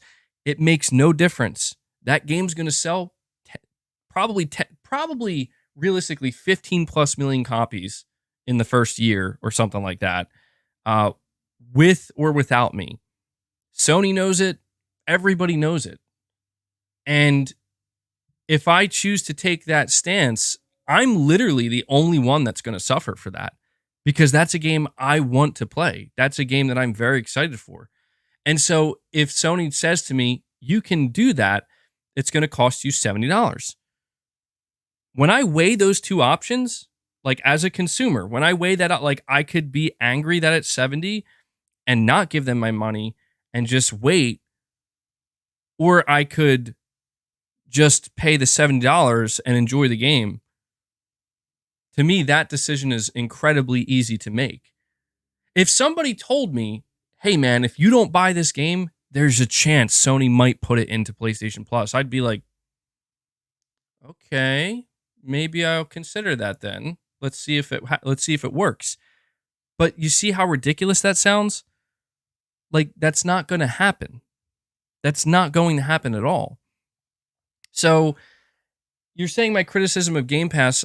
To be honest, I don't think I've been criticizing Game Pass much this stream. I mean, like I said, man, I've had many concerns with Game Pass that a business model, a subscription-based business model, first and foremost, could potentially, please understand I'm using the word potentially, be degrading to quality. And this is why I'm saying, if Xbox has that type of show tomorrow, where they're showing $70 caliber looking games and multiple $70 caliber looking games, and they say, and it's in Game Pass, yeah, that's in, Microsoft just did damage to both Sony and Nintendo's business model. Is it crippling damage? Are they incapacitated? Or, is it going to break their business model? No. Like I said, Xbox could have the greatest showcase in the world tomorrow. It's not going to stop Spider-Man 2 from selling tens of millions of copies. Same thing with Nintendo and the next Mario or the next Zelda, whatever they got. I mean, they just released Zelda, right? It's not going to stop that. So I'm just saying that Microsoft is they are in a unique position where, like I said, they can afford to wait it out. And they can afford to look like they're not a corporation that's greedy. Does that make sense? Like, that's exactly what it is. And I understand if you're telling me, Buck, from a consumer standpoint, you like that better, dude, I'm not arguing with you. Absolutely. If Microsoft's going to eat that money and save you money, go for it. That is your right as a consumer. And that makes total sense to me. Just as I understand the business side, I can very easily understand the consumer side as well. And it's not that I necessarily, I mean, at times I do have a preference for one or the other, but that preference is based off of the results. And that's why, man, when Redfall, when Redfall launched the way it did, that's why it was easy to just be like, and you guys actually, I mean, yeah, it's on Game Pass for $10, but this game has a $70 price tag associated with it. Like you're trying to communicate that this is a $70 game that you're putting in your service for only $10, but most people are finding it's not even worth $10. That is the exact opposite of what Microsoft is looking to achieve with Game Pass. And that's why I'm saying, like, it's easy for me to take a step back and be like, if that's what Microsoft's doing with Game Pass, that seems bad to me. So I'm going to stick with Sony and stick with Nintendo. I mean, I'm not playing on Nintendo, but just the traditional $70 business model because it works. At least I know that if I pay $70 for Spider-Man 2 or Final Fantasy 16, I may not be saving $60, but I'll be getting a good game, a quality game that will feel worth that money. And that's where, for me, it's always come down to that simple notion right there. That it is as simple as that. Is it worth the money? I've seen a lot of people say no video game is worth $70. That's your opinion. That is subjective. I have played numerous video games that I've paid $70 for that have absolutely been worth it. But if you are somebody who truly believes that no video game is worth $70, then more power to you. I'm not here to convince you that it is. Wrestling Mark, you're saying that's a fact? It's literally not. That's literally the opposite of a fact. It's an opinion. It's a subjective scenario where each person has to decide for themselves. Because I bet you right now, if I were to put out a poll on my channel, or you know what, maybe it's not best it comes from me, because obviously a lot of PlayStation fans follow me. If, like, I don't know, some unbiased but well-known individual, like if Jeff Keighley, let's use him as if Jeff Keighley put out a poll today on Twitter saying, do you think Spider-Man 2 will be worth $70? He would never put out a poll like that. But if he did, and it's simply yes or no, I promise you the overwhelming majority of votes will be yes. You see what I'm saying? Now, if he were to put out another poll and he said, would you prefer Spider-Man 2 to cost $10 and not $70? What do you think the answer, the overwhelming majority of the answers would be yes, I would prefer it to be $10. But that's just it right there, man. What Microsoft is trying to do, simply from a traditional business model standpoint in video games, does not add up or make sense until you factor in volume. Well, if these games cost $150, $200 million to make, we need to make a profit on these. How do we do that? By putting them in a service for $10. Numbers. It's a numbers game. Like, we need 50, 60, 70 million subscribers on this service that give us $10 every month. If we do that and we retain that, we're golden. We don't have to worry about selling millions of copies of games to make our money back, because we're making our money back each quarter through the service. But my question is simply this. Because you might say, well, that makes total sense. Because it does make sense. Why worry about selling millions of copies of games if you can just rake in a ton of profit each quarter based off of a subscription service that millions upon millions of people are subscribed to? But the question is simply, why would any video game publisher that is busy selling tens of millions of copies of games ever do such a thing?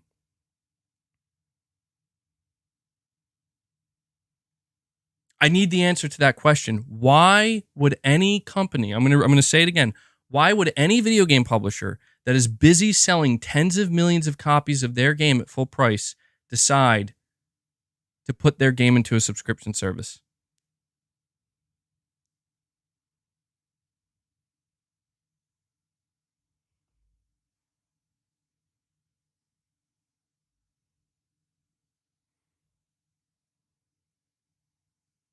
I'm waiting to see if I'm genuinely waiting to see if somebody has a good point that they can bring up here.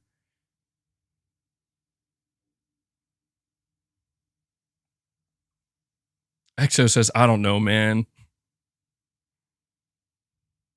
You pay full price for a game like Lies of P to own Lies of P and to support the independent team. Yeah, and again, that is a valid reason. But see, I'm phrasing the question this way because it's necessary to understand. It's necessary to understand. Like, we can speak just based off on our emotions. Like, I want to save money, and so that's the only reason I care about. So, like, I don't care why Sony or Nintendo would continue to sell their games at $70. I don't care. And that's fine. If you don't care to know, no problem. That's your decision. But I'm trying to just explain that is the way it is, man. The reason why Microsoft created Game Pass and why they are putting their games into Game Pass, there's only one reason for that. It's because they could not sell enough copies of their video games at full price. People were not buying them. It was not sustainable for Microsoft. So they had to find another business model that they could grow that could be sustainable. And that's exactly what Game Pass is. Has Sony or Nintendo faced that problem? The answer is no, they have not. Therefore, why would they change their business model? So this is why I'm saying it's going to be fascinating to watch tomorrow what happens, because you're going to see people. So, like, if Xbox has a really, really, really good show like we talk about, and they show a bunch of really, like, these games look like they could easily be worth $70, or, like, you know, they could charge $70. They probably are going to be $70 games, but they're launching in the Game Pass, and they're all launching in the next year, year and a half, 2 years, right? If that happens tomorrow, there are going to be people who come out and they're going to say, well, Sony's toast, dude. Nintendo's toast. Like, how are they going to compete with this? And I would really encourage people to just to pump the brakes on that, because these two things are separate, and that's the reality. As much as I have attempted in the past, and even now to a certain degree, to talk about them as if they are not two very separate, distinct things, they absolutely are. And they're going to exist independently of one another, and they're both probably going to be just fine. That's the truth of the matter. Or, well, wrong terminology, because I don't know if that's the truth. I don't know the future. That implies I know the future. That is the most likely outcome in this regard. Sony's going to continue to do what they do, and they're going to be just fine doing that. And Microsoft, if they do tomorrow what everybody's been waiting for them to do, they're going to experience a lot of growth and a big uptick, you would assume, in like Game Pass subscribers and just goodwill and all this stuff. And that's it. And that's what it's going to be, man. And you might see an uptick in people complaining about, well, Microsoft has given us Fable and Starfield and Avowed all in Game Pass day one. Why isn't Sony doing it? But it's like, you say, why do you care about Sony's money? It's not that I care about Sony's money, but it's just if I pull up a chart showing you this is how many millions of units, Uncharted or God of War or Horizon have sold at full price, that's not me saying, and that's because I care about Sony's money. No, that's me saying this is why Sony's not doing it. So at that point, consumers are going to be left with two options. And this is this is the truth of the matter. You only have two options. If you want Sony to do what Microsoft does and start putting their games into PlayStation Plus day and date, the only way you will achieve that is by doing what you did to Microsoft, which is don't buy their games. Stop buying their games. If enough people do that collectively, Sony will panic and they will have no choice but to start putting their games into Game Pass. But let me ask you, do we think that's going to happen? Do we think millions of people are going to decide that because Microsoft is putting their games into Game Pass day one, that Sony is going to copy that and follow them? Somebody might say, well, what if Sony gets a lot of hate? What if people start yelling at Sony? Okay. The question then becomes, will that hate, will that frustration, will all of that negativity, that online internet hate, will that translate to lower sales? And if the answer to that question is no, then you have your answer. The situation we are witnessing unfold in front of us is actually a very simple one. We have two video game companies, two video game publishers, two platform holders that have been in competition with one another for a couple of decades straight. One has always done better than the other. And even when the one that was struggling did find its way, it very quickly lost its way again. And they both relied on the same exact thing to sustain their business. What they relied on: video game sales, software sales. That's not a hypothetical scenario. That is a fact. They've both relied on software sales to sustain their business. One found tremendous success when it comes to software sales. The other did not. And the one that did not had to find a new way. So until Sony, basically this is what it boils down to. Until Sony starts to experience a struggle with software, video game, just software sales and video game sales, they're not budging. They're not going to budge. It doesn't matter how much we complain. It doesn't matter how much people say it's not fair. None of that matters. And to think it does matter is foolish. The only thing that's going to matter is if Sony keeps producing high quality video games at the rate they are, they're very likely to continue to sell at the rate they are. And if Microsoft starts to produce high quality video games of their own at a very rapid rate, they're probably going to start gaining a ton of Game Pass subscribers. And in doing that, they will find their success.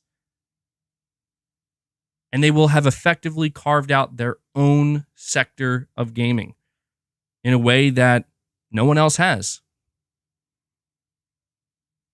Very interesting stuff, man. Anyway, I apologize for keeping you guys waiting with the super chats.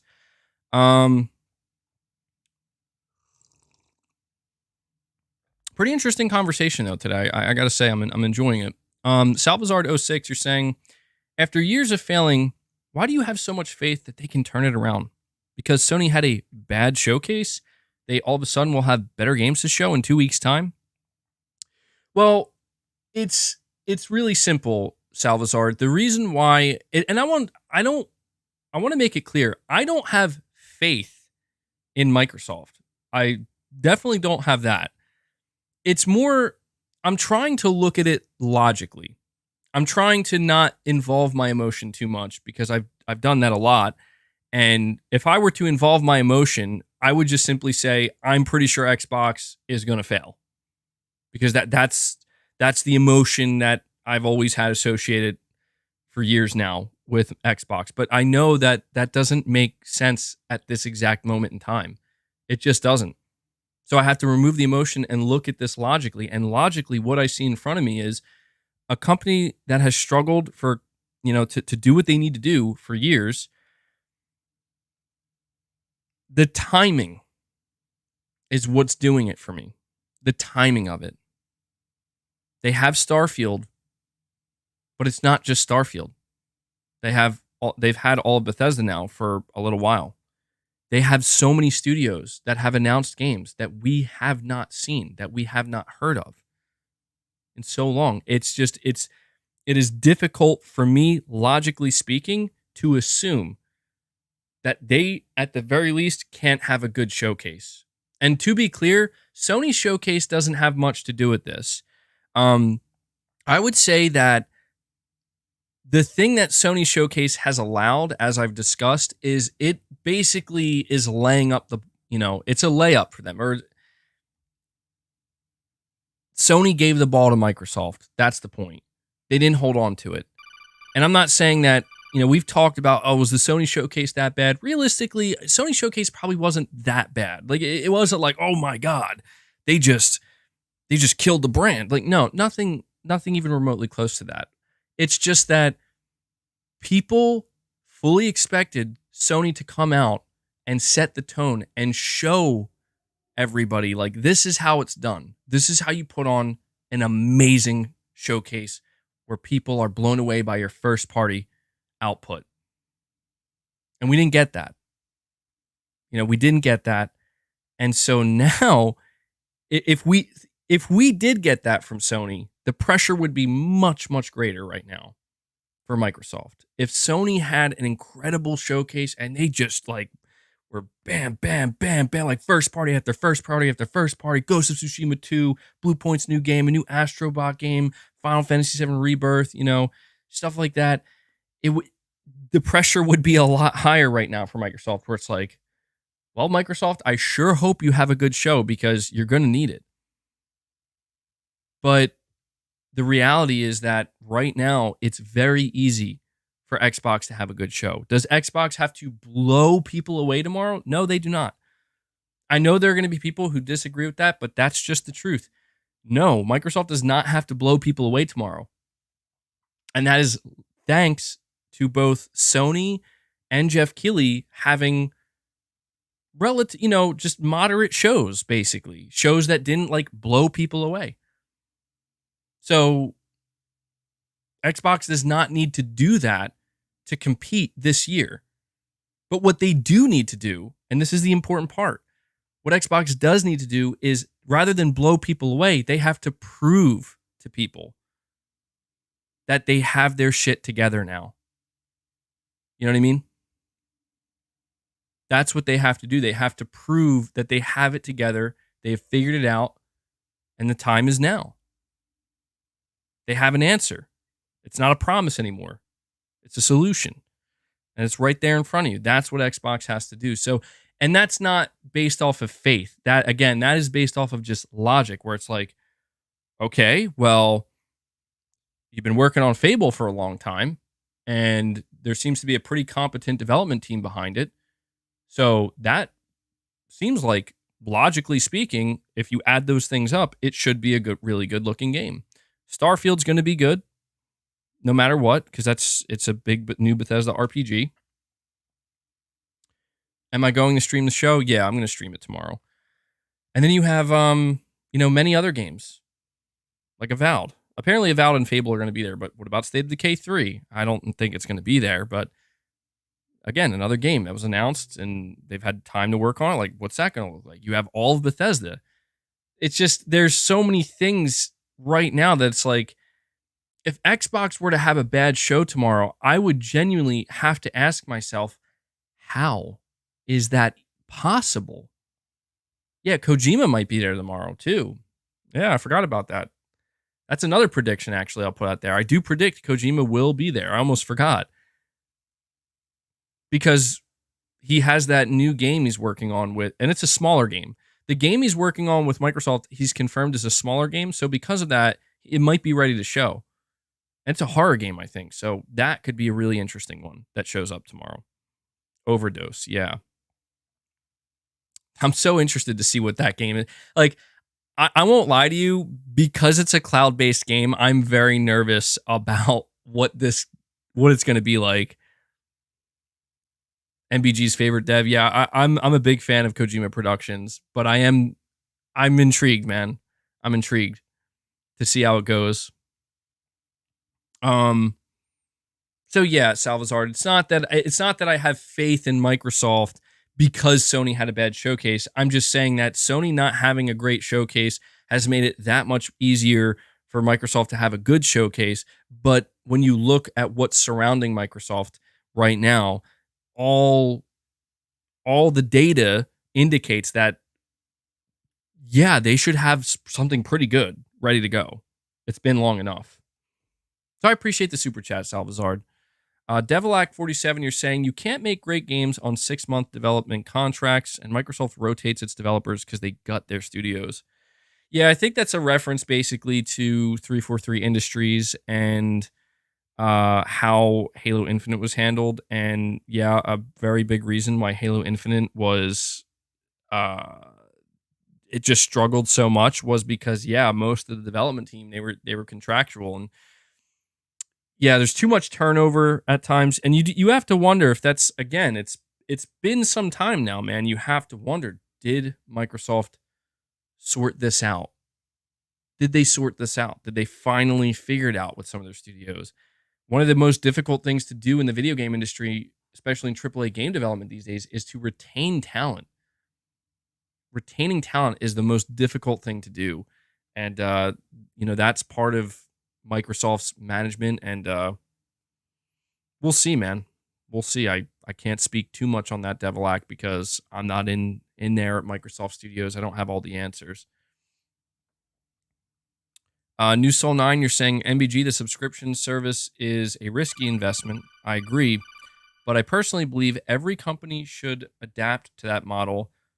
Due to game development costs, they will keep rising as multiple years go by. Well, here's so I don't blame you for like thinking that, because there will likely be some video game publishers or companies that do try to adapt to that model. We've already actually kind of seen that. To how successful has it been? That's a conversation for another time. But that's where I'm saying the one thing we should keep in mind is that Sony did already answer this question. And Sony's answer to this question, and it is going to be very interesting to see in the next 3 to 5 years how this all plays out. Sony's answer to that question is, well, it's clear that the subscription service model is here to stay. In fact, Sony, you're involved with it. You have PlayStation Plus, you have PlayStation Plus Extra, you have PlayStation Plus Premium. So what's the next step? Turns out for Sony, the next step with their subscription service is to not double down on it. I mean, they did with Extra and Premium, but that's about as far as they're going to go. Now, Sony's next step is we're transitioning to making some live service games now. Sony's answer to how do you create sustain, because think about what you're saying, New Soul 9. You're saying development costs will keep rising, and that's only going to keep going up. So essentially, the risk in making these big AAA, especially single-player games, the risk in making them is increasing as each year goes by. So what that ultimately means is you need a more sustainable revenue flow. And that is where the live service games come in. This is why I talk to PlayStation fans a lot. They're so nervous and annoyed, kind of, that Sony is deciding to chase, as they call it, the live service trend. But what a lot of people don't understand is that Sony's not just look. Sony securing a consistent revenue flow from one or two live service games. I'm talking like a good revenue stream that they can rely on. Just like, I don't know, what's that sound like to you? Oh yeah, it sounds like Game Pass, right? It sounds like any other subscription service where you rely on that revenue flow quarter after quarter after quarter.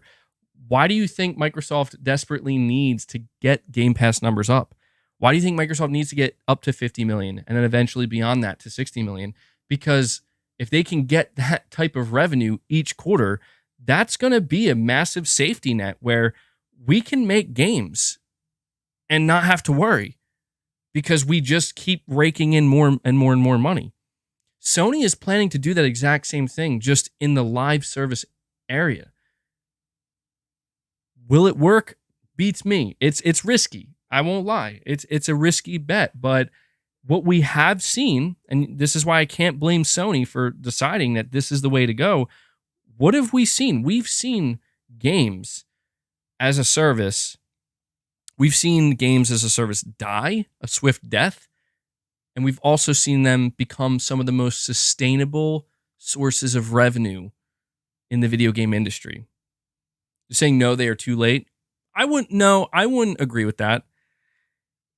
What people need to understand about, at least from my perspective, live service games, it's never too late to have a successful live service game. The live service game model is here to stay. This is a permanent thing. It's not, I know people talk about it like it's a trend and it's a fad. It's absolutely not. I don't know why people think it is. It's not a trend. And that's not me defending live service. I'm just saying it is a new model. Basic. Just as like, you remember like when subscription services first came up and people were like, oh, it's a trend, it's a fad. Like, no, subscription services are here to stay in the video game industry. Live service is no different. You're saying it's saturated at the moment. That I agree with. It's more difficult than ever before to have a standout, relevant live service game. And even more so, when you have so many different companies fighting for your money, and your time, more important, not even your money, your time. Because that's what live service games are. They're fighting for your time and your attention. It's going to be tough, man. This is why Sony bought Bungie. Because even if Factions with The Last of Us fails, even if all these other live service games underneath Sony fail, they have Bungie. And the chances of Bungie failing, well, they're probably not good. Like, is Marathon going to fail? Probably not. If they make Destiny 3, is that going to fail? Probably not. So Sony paid to secure that they could have like a live service revenue flow, but obviously they would like to have more than just one. Buck, I'm going to read your super chat in a moment. I have two more from New Soul 9. I'll just keep it flowing here. You're saying sooner or later games are going to cost $80, then $90, and possibly $100 as time goes by. This is not ideal for the consumer. And then you're saying, King, I know, and a lot of people said that's too expensive. See what I mean?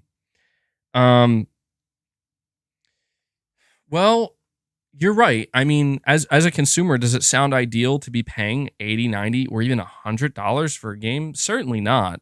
I would argue that is further away than we think, because keep in mind, these companies, they understand that. Like, they're not stupid. They know that $70 is a hard sell. Every time you increase the price, it becomes harder to sell your game. But you're saying you missed a lot of super chats. Don't worry. I'm not going to miss any super chats. I'm just a little backed up right now. I'm going to make my way through them. I just want to make sure I give everybody their due time here. And I appreciate the support. Thank you. Keep in mind that these companies are not stupid. They know that if they increase the price to $80, congratulations, it just became like that much more difficult to sell your game. They don't want to do that. But at the same time, yes, they need to make sure they can make money off these games. So this is why I'm saying, New Soul 9, that the solution is this. If it becomes more difficult over time for games like God of War Ragnarok and Spider-Man 2 to turn a profit because they're just becoming so expensive to make, The difference maker is simply if we can get money from here, like a lot of money from over here, so we don't have to really change much over here, and it just kind of not even just cancels each other out, but like this is our safety net. Live service games underneath Sony are supposed to play the role of the safety net, just like Game Pass for Microsoft is the safety net for them and their games. We have reached a point in time in the video game industry where these platform holders and these publishers, they need safety nets because the risk, you're right, New Soul 9, the risk is becoming too great. It is, everything's just inflating. And there seems to be no solution on how do we bring that down. I mean, we know that Sean Layden, his solution to that, he's not a PlayStation, but he talked about this and he said maybe we should start making like smaller games, rather than going even bigger AAA. Like let's scale it down and maybe price it differently, $50, kind of like what we saw with Miles Morales.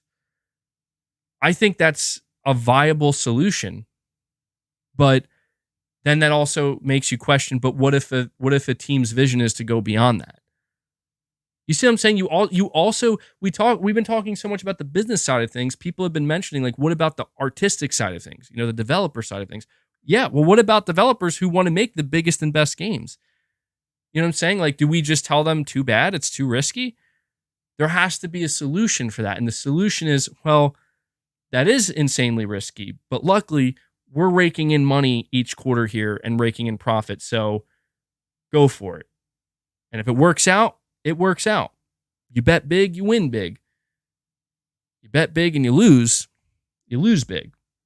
But at least it won't be, like a critical blow to the business. Saying Sony doesn't like taking risks. We're going to find out about that.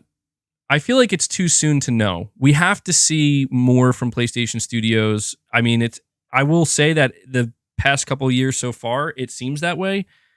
Horizon sequel, GT sequel, God of War sequel, Spider-Man sequel. Yes, so there's no denying that the risk, it does seem like at this moment in time, Sony is like risk adverse, but we have to see. This is why I'm saying we need to see, because they do have AAA new IP in development.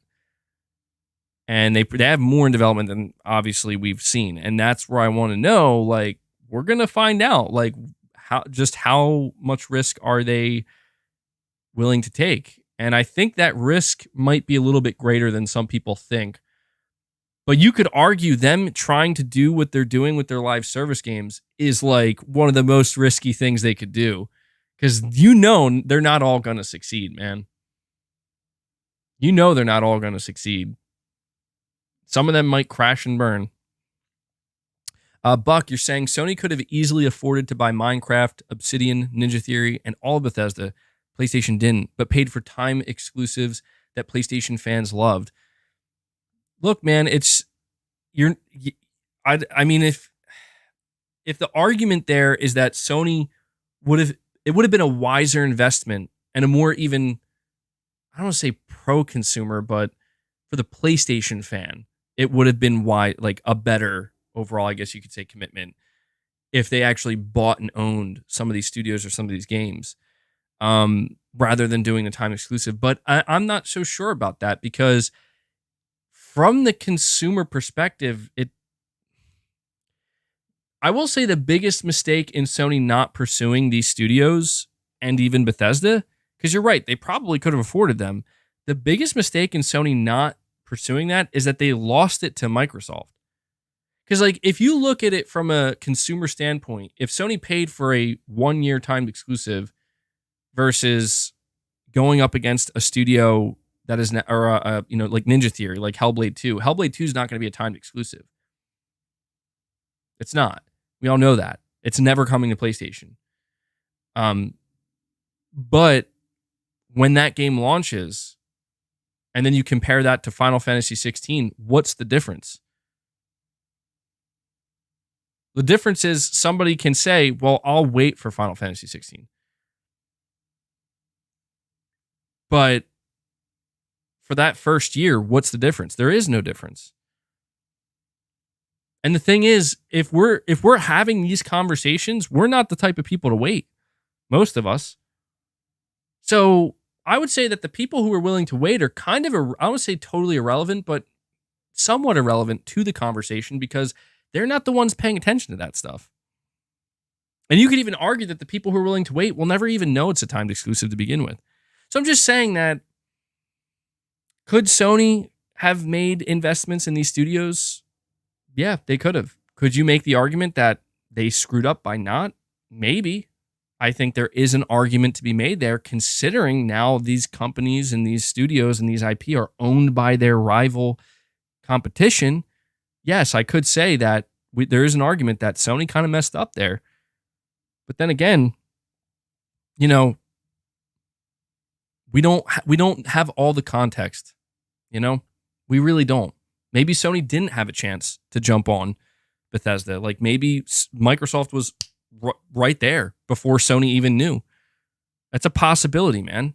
I mean, or maybe, I don't know, maybe Sony did make an offer and they rejected it. And then or maybe Sony made an offer, but Microsoft made a larger offer that Sony felt like it would be too risky to try and match. You know what I'm saying? Like, this is why I'm saying I get what you're saying, Buck, but we're lacking too much context to be able to definitively come to a conclusion here. Because it no matter what, is going to divulge into speculative territory. But I appreciate the super chat, man. Thank you for the support. Aaron Yogurt, you're saying games will cost as much as they need to cost as long as gamers want better games.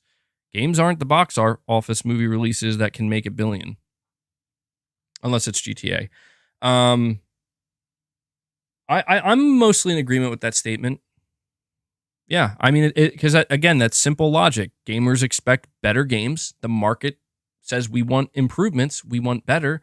We don't want the same thing over and over again. And because of that, yeah, these development teams and these publishers, they're going to feel, well, we got to make the necessary moves to do that. I mean, Sony is a absolute prime example of that.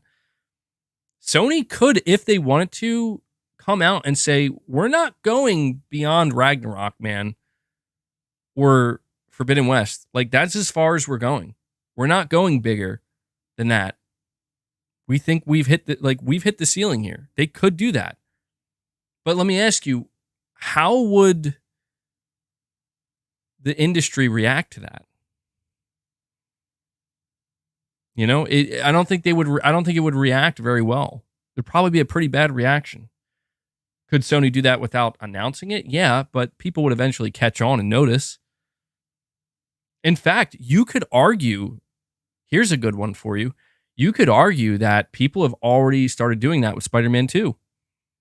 Think about it. Think about why so many conversations around Spider-Man 2 is like, how come, and I don't agree with these conversations, but they're conversations that people are having nonetheless. It doesn't look as next gen as I thought. It seems kind of like just, more of the same, which to me is not a bad thing, but, people are beginning to question things, and it's like, I wish I could give some type of definitive answer. I can't. All I know is that from my perspective, I think Spider-Man 2 looks great, but I can kind of understand where it's like, well, if people are asking that question now, like where else can we go? I mean, maybe this is where it's like, let's see what Rockstar does with GTA 6. I know that that's different from like PlayStation Studios, but I think if there's any game right now that is 100% expected to change the industry, it's GTA 6. And I have a theory. I could be wrong. I'm like probably 99% wrong on this, but I do think there is that 1% chance that when GTA 6 is revealed and we see gameplay of GTA 6 for the first time, there's going to be a lot of people that are like, well, this looks kind of the same. Not the same, but I don't know, man. Like it's not that different from GTA 5. Like it's not that different, you know? And I I'm interested to see what the conversation beyond the surface level is like when GTA 6 is revealed, because if we don't see that like night and day difference from Rockstar with GTA 6, then we are going to know we've hit some kind of ceiling here. Just, you know what I mean? Like this is the ceiling and we just hit it. Because if they can't, if Rockstar isn't the one to do it, who's it going to be? You see what I'm saying? So when you talk about gamers wanting better games, we may be approaching, or we may already be there, reaching a point where it's like, guys, how much better do you really expect these things to get? Improvements, yes, improvements will always be there. More ray tracing, higher resolutions, better AI, stuff like that, you know? Denser locations. But it's just, you know, as the generations go on, you know, we're far removed from seeing PS1 to PS2, from PS2 to PS3 type transitions. And you do just, I do start to wonder, like, what are the actual expectations? What are the actual expectations? Well, I guess we'll find out. Pony Up, you're saying, I'm really hoping they have a blowout. I'm not a fanboy of either platform, but a fan of both, and a strong Xbox will keep Sony on their feet. I think that's the best attitude to have, Pony Up. I do. I mean, I'm pretty much completely in agreement with that, where if Xbox has a solid show, yeah, it's gonna... My fear, I hate to say this, because I know people are gonna be like, nuh-uh, you want Xbox to fail. But my fear truly is, if I feel like nobody has considered, like, what if Xbox has like a really bad show? Like, what if it doesn't go at all the way people thought? And it's like, dude, what was that? That's going to be bad for like PlayStation fans too, man, because I don't know, man. I don't like this idea of Xbox. They're finally at that moment where it's like, they're going to do it. They're going to do it. And then they just fall flat on their face. And then Sony's just like, and they're just sent back. Well, guess we'll just keep going the way we're going then. You know what I mean? Like, I would really prefer a scenario where, you know, Xbox shows some serious competition and Sony's like not panicking or anything, but just like, okay, we have to contend with this, you know? Like, we have to pay some attention to this now. The competition just got more fierce. That would be good. That could only result in good things for PlayStation fans. And obviously that would be good for Xbox fans. So for those thinking that I'm hoping Microsoft has a bad show, I mean, don't get me wrong, man. Like, would it be easy at that point for people to just rip Microsoft to shreds? Of course. But as far as I'm concerned, that just happened. That literally just happened a month and a half ago with Redfall. So, you know, it wouldn't be necessary. It wouldn't help anything at this point, is what I'm trying to say. At least I don't think it would. Pragmatic Hat. You're saying, yo, listen up. Here's the story about a little guy that lives in a blue world, and all day and night, and everything he sees is just blue, like him, inside and outside. Blue is his house with his blue window and a blue Corvette, and everything is blue for him and himself and everybody around. I'm blue. If I was green, I would die. Da ba dee ba die. If I was green, I would die. Bro, what? What did I just read, Pragmatic Hat? What on God's green earth did I just read? Is that a story about me? Because that's intense, man. Pragmatic Cat's over here insinuating that I would straight up die if I went to go play on Xbox. You don't know that song? Is that a song? What song is it? I was reading it just straight up. I wasn't reading it as a song. Tell me the song. Tell me the song. You're saying, bro, really? Yeah, no, whatever the song is, it's not. You're saying that the song's I'm Blue by Rifle 65? Eiffel? I don't know who that is.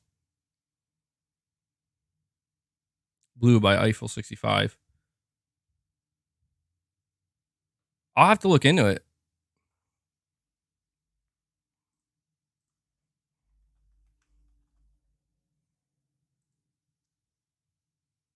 Oh, okay. I do know this song. Yeah, okay. All right. I know the song. It didn't register. I'm not like, it's one of those songs where it's like I've definitely encountered the song in my lifetime at least once or twice, but that's funny. Yeah, I'm looking at the lyrics now. Damn. Okay. All right. A light bulb came on. Yeah, dude, I'm looking at it's the music video, really. I've seen that before a couple times. If I was green, I would die. I appreciate that though, Pragmatic Cat. Pragmatic Cat just completely derailing this. New Soul 9, dude, thank you for the super chats again, man. You're saying you're replying to Aaron Yogurt saying, I disagree. You could make billions with a subscription service. Don't get me wrong. It's difficult, though. I agreed. Gamers should want better. And you're saying, but not to the point where we are paying up to $90 or $100 to develop games or cost. The cost is rising. That's why I believe it's more ideal for society and the economy where we adapt subscription services where the consumer can save. And at the same time, companies can keep up with the development cost as it keeps rising as years go by. Well, we also have to consider, dude. Yeah, the more you talk about it, and the more we talk about this, it does kind of reveal, and it becomes interesting how I think it seems to settle down at a singular point, and that singular point is what both Microsoft and Sony need are people who are just constantly paying them money, like you know what I mean, like on a regular basis, and that's interesting to me. I mean, that seems to be like what every company now is chasing after. It's we want. It's not enough to just have a player base, but you need a player base that is willing to spend money just, not every couple of months, not every year, but like every month, over and over and over again, just recurrently, because that is the point of live service games, just like it is for subscription models. The point is, the reason why they update live service games is to get people to pay money. Like they update live service games on like a monthly or bi-monthly basis because it's just, okay, now's your opportunity to spend more money. You retain the player base, you spend more money. And it's fascinating to me that it's all, whether it's a subscription service where they have to keep feeding new games, or a live service model where it's basically a subscription model at that point. They both come down to that singular point. So that's why I'm saying it. The result we could see at the end of the day, we could see a result where Sony finds success with live service and they have that recurrent revenue stream from live service, and Microsoft finds success through their subscription service and they find that recurrent money stream, and they both just keep making games. Like I think that would be a great outcome. That would be a great outcome because it would mean that both business models can work in different ways. But the one thing that Sony does still have to contend with, as we talked about earlier in the stream, is the fact that even if Sony does find success with their live service model, they are going to always have to contend with the fact that Microsoft went day and date with their first-party games. And that is always something that Sony's going to have to be paying some attention to a degree anyway. So thank you so much for the super chats, New Soul 9. I appreciate the support. Trinity of the Phoenix says Sony should rebrand to PlayStation Plus, PlayStation Premium, and PlayStation Platinum, consolidate Extra and Premium while giving Platinum users 1 week rentals and discount exclusives based on playtime during the rental period. That's actually a really interesting idea. That's a really interesting idea. It sounds pretty good on paper. I'm sure that Sony has at some point considered doing something like that, but they probably decided against it. 1 week rentals. 1 week rentals.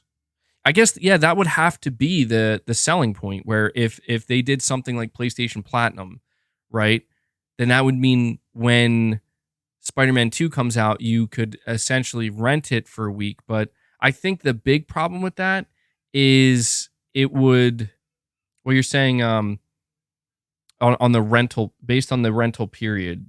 Yeah, I don't know, man. I don't know. I don't think Sony's ever going to do that. Because at that point, it's getting so close to day and date. You know what I mean? What I think Sony's going to do is what they've already been doing. I think they're just going to continue to put certain games, like we saw with Horizon Forbidden West. Like, don't be surprised if at the end of this year, I don't know if it'll be at the end of this year, but maybe early 2024, Sony announces that we're dropping God of War Ragnarok into PlayStation Plus, Extra, just like we saw them do with Horizon. I think that is the way forward for them. And it makes the most sense because it's like, look, you're either going to be interested in buying this game and playing it or waiting for it. And if you wait, you don't know when you're going to get it, but you just might, through a subscription service. And I see as more time goes on, like, dude, by the time we're in the PlayStation 6 generation, I could see the overwhelming majority of the major PlayStation 5 exclusives that we've been playing and looking forward to this generation just being there in PlayStation Plus.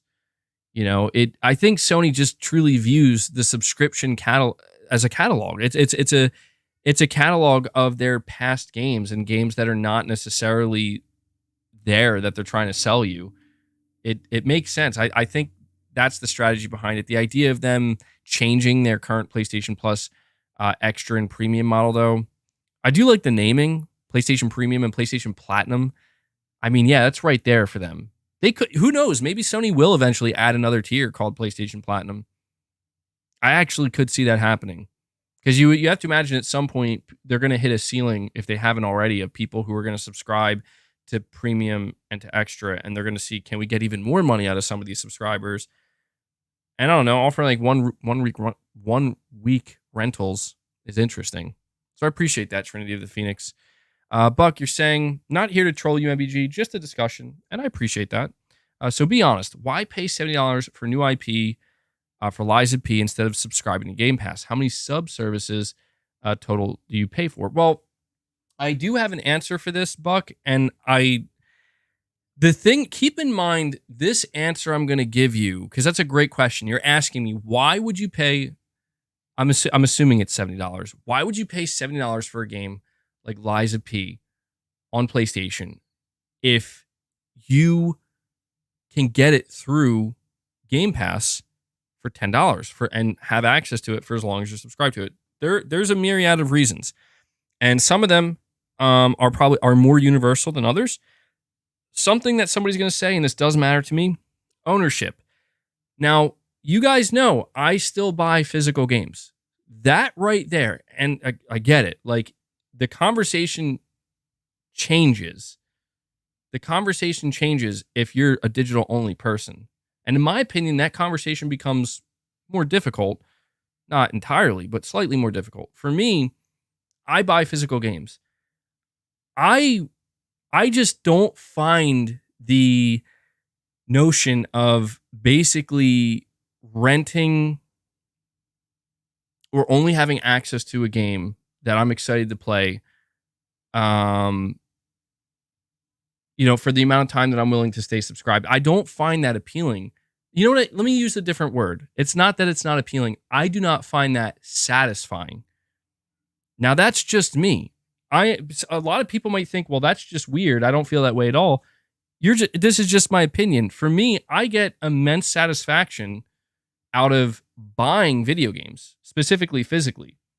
I don't know why I do. I just do. I guess it feels like a tangible product that I own, that even if I only played the game one time, I put it on a shelf, I collect it, and I know that if I ever want to go back to it, it's right there. And if I ever want to do anything else with it, I can actually do something with it. I could sell it. I could lend it to somebody. I could pass it down to my kids potentially one day. You know what I mean? And I get that a lot of people in today's day and age don't view it that way. A lot of people are just like, yeah, but I just want to save money. It's like, I get it, man. I get it. Like, I'm not saying everybody needs to be a physical games enthusiast and not everybody needs to care about ownership. I know that a lot of people don't care about ownership. They don't. And I will admit that in a lot of other areas, like, I'm really passionate about gaming. I'm not nearly as passionate. I'm not nearly as passionate about music. Well, I'm very passionate about music. I just mean like in how I consume music, right? And how I consume TV shows and movies.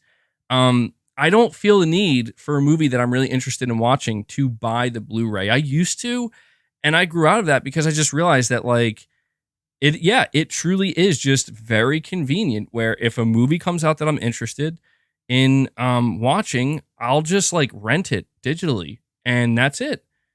But to me, video games are different. I don't view video games the same way. To me, video games are something that I maybe one day I'll get there. Eventually down the line, maybe I'll end up feeling the same way about video games where it's like, I'll just rent it or I'll just subscribe and watch it through there. But to me, I don't know. Maybe it's just because it's the way I grew up with video games.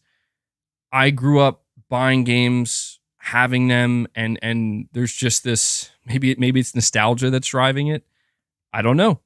But I will say that this is one of the reasons why I have been so hesitant to convert to digital gaming, because the conversation becomes different when it's like, if you're digital only and you don't care about discs or physical copies of games, I will admit that if I imagine myself, MBG's imagining himself, I don't care about physical games. I don't care about them at all. They mean nothing to me.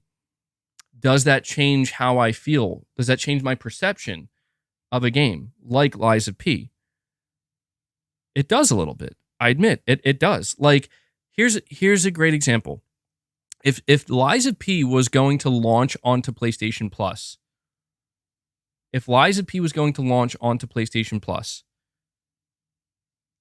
and I didn't collect games physically, I would seriously consider just playing that game through PlayStation Plus, because I understand that I'm not going to own the game. Because at least if you buy a game digitally, you do own it.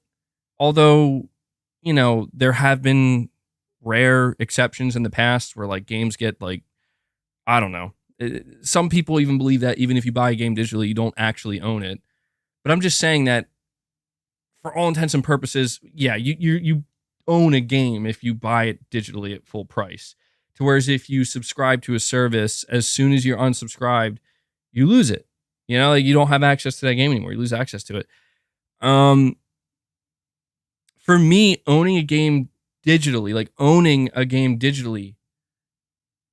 just inherently feels different than owning a game physically. And it feels different enough that when I look at game ownership digitally versus getting a game digitally through a subscription service, to me, there's not much of there is a difference, but it's not substantial enough to make me feel like. So essentially what it boils down to for me is the physical aspect of gaming is what keeps me genuinely enthusiastic, I guess, about the traditional model. And that is why I hate to see AAA developers like Remedy deciding they're not doing physical versions of games, because it's like, okay, yeah, I'm going to have to buy that game at full price digitally no matter what if I want to play it. And I will admit that, like, in that moment, it does make me think, like, well, it would be kind of cool if this was just available through PlayStation Plus, wouldn't it? Yeah, it would. I wouldn't own it, and I would only buy games digitally that I know that I'm probably going to want to go play again.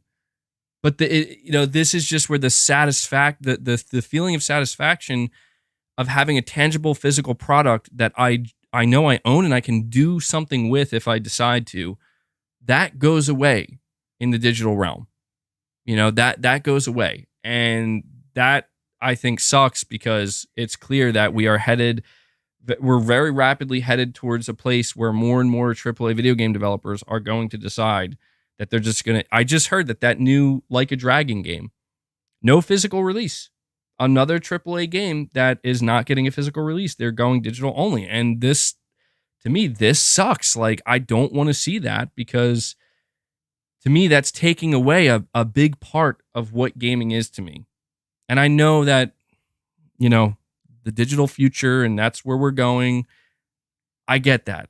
And I know that I can't fight that entirely, but that's why, I don't know. We talk about Lies of P. Like, from my perspective, when I think about Lies of P, I think I'm going to buy a physical version of that game, and I'm going to collect it, and I'm going to own it. And that, to me, feels incredibly satisfying. And it feels so satisfying that I have no problem actually paying full price for it. If there was no physical version of Lies of P, I become a little bit more hesitant, where I'm like, well, if I really like the game that much, yeah, I'll still probably buy it digitally. But I could understand, like, why a lot of people would be like, man, it would just be great if this was in my subscription service. I get that. From a digital perspective, I absolutely get that. So I guess, long story long here. To me, it just ultimately comes down to physical gaming, man. Like buying physical discs, collecting them, having a tangible physical product. It is a big difference maker to me, and it completely changes my perspective on video games. Just like when I view digital games, digital only games, it completely changes my perspective. Like, I know this sounds stupid to somebody, and maybe a lot of people, and I get it, but I'm just being honest, and I'm legitimately a little bit less excited for Alan Wake 2, knowing that there's no physical version. You know what I mean? Because that is an aspect of video gaming that is removed from that game specifically. And that aspect is that satisfaction of, I would like to have a physical copy of that game. I don't know. I know that to people who have converted to digital only, you're saying, MBG, damn, people are tearing into you on Twitter for no reason. You're saying people are tearing into me on Twitter for no reason? Is that still happening? Dude, what have I been doing? Like, I'm just out here doing my streams, talking to you guys, hanging out, and I haven't even really been tweeting much. I think yesterday I tweeted, "Are you buying Spider-Man 2 day one?" Like, geez, man. My most recent tweet? Really? Dude, my most recent, what was my, wait, what did I put? Did I put something out that I forgot about? Hold on, what's my most recent tweet?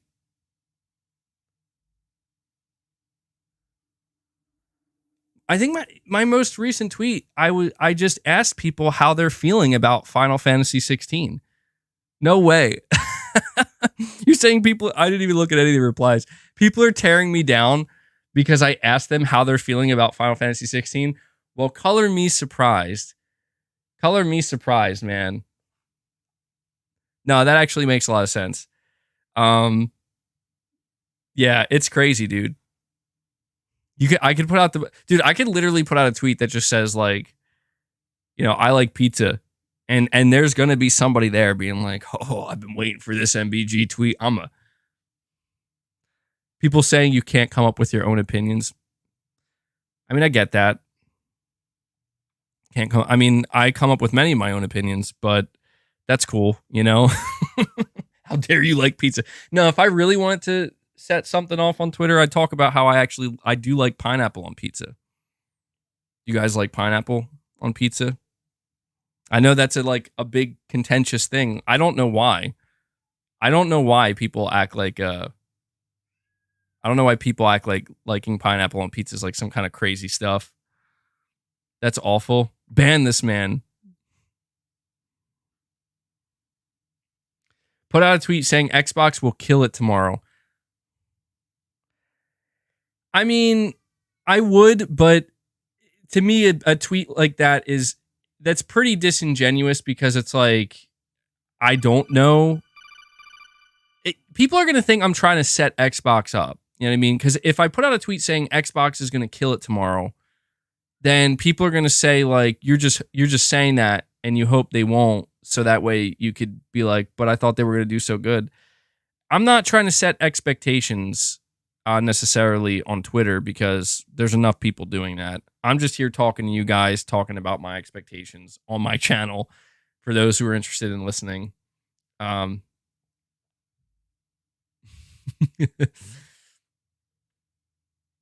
You're saying pineapple on pizza is crazy. You know what my question is? The people who think that pineapple on pizza is so crazy, have you ever actually tried it though? That's the only question. Like, if you tried pineapple on pizza and you're like, yo, that's horrible, I respect that. Like, I get it. You tried it and you didn't like it and it just doesn't make sense to you. I totally get it. Yo, I see Gavin. You're saying ham and pineapple is top tier. I got one for you. This is going to blow your fucking mind, dude. My wife introduced me to this and I thought she was crazy. I'm telling you. So this is for all the people out there who like pineapple on pizza or who like the pineapple ham combo. This is going to blow your mind. And I don't know if like anybody's already come up with this. So a long time ago, when me and my wife were ordering pizza, we were getting like 2 pizzas and we're trying to figure out like what toppings to get. And I tell her, I'll just get like pepperoni or something or sausage and, just get whatever you want on the other pizza. And when the pizza arrived, you know what she got? Because I remember what I was like, there's no way. I'm like, this is the craziest shit I've ever seen. She got pineapple bacon. And I'm like, what is that? That sounds wrong. And believe me when I tell you, dude, it's like the best combo I've ever had on pizza. It's like the best pizza. And ever since I tried that, I was like, holy shit, that is incredible. That is incredible.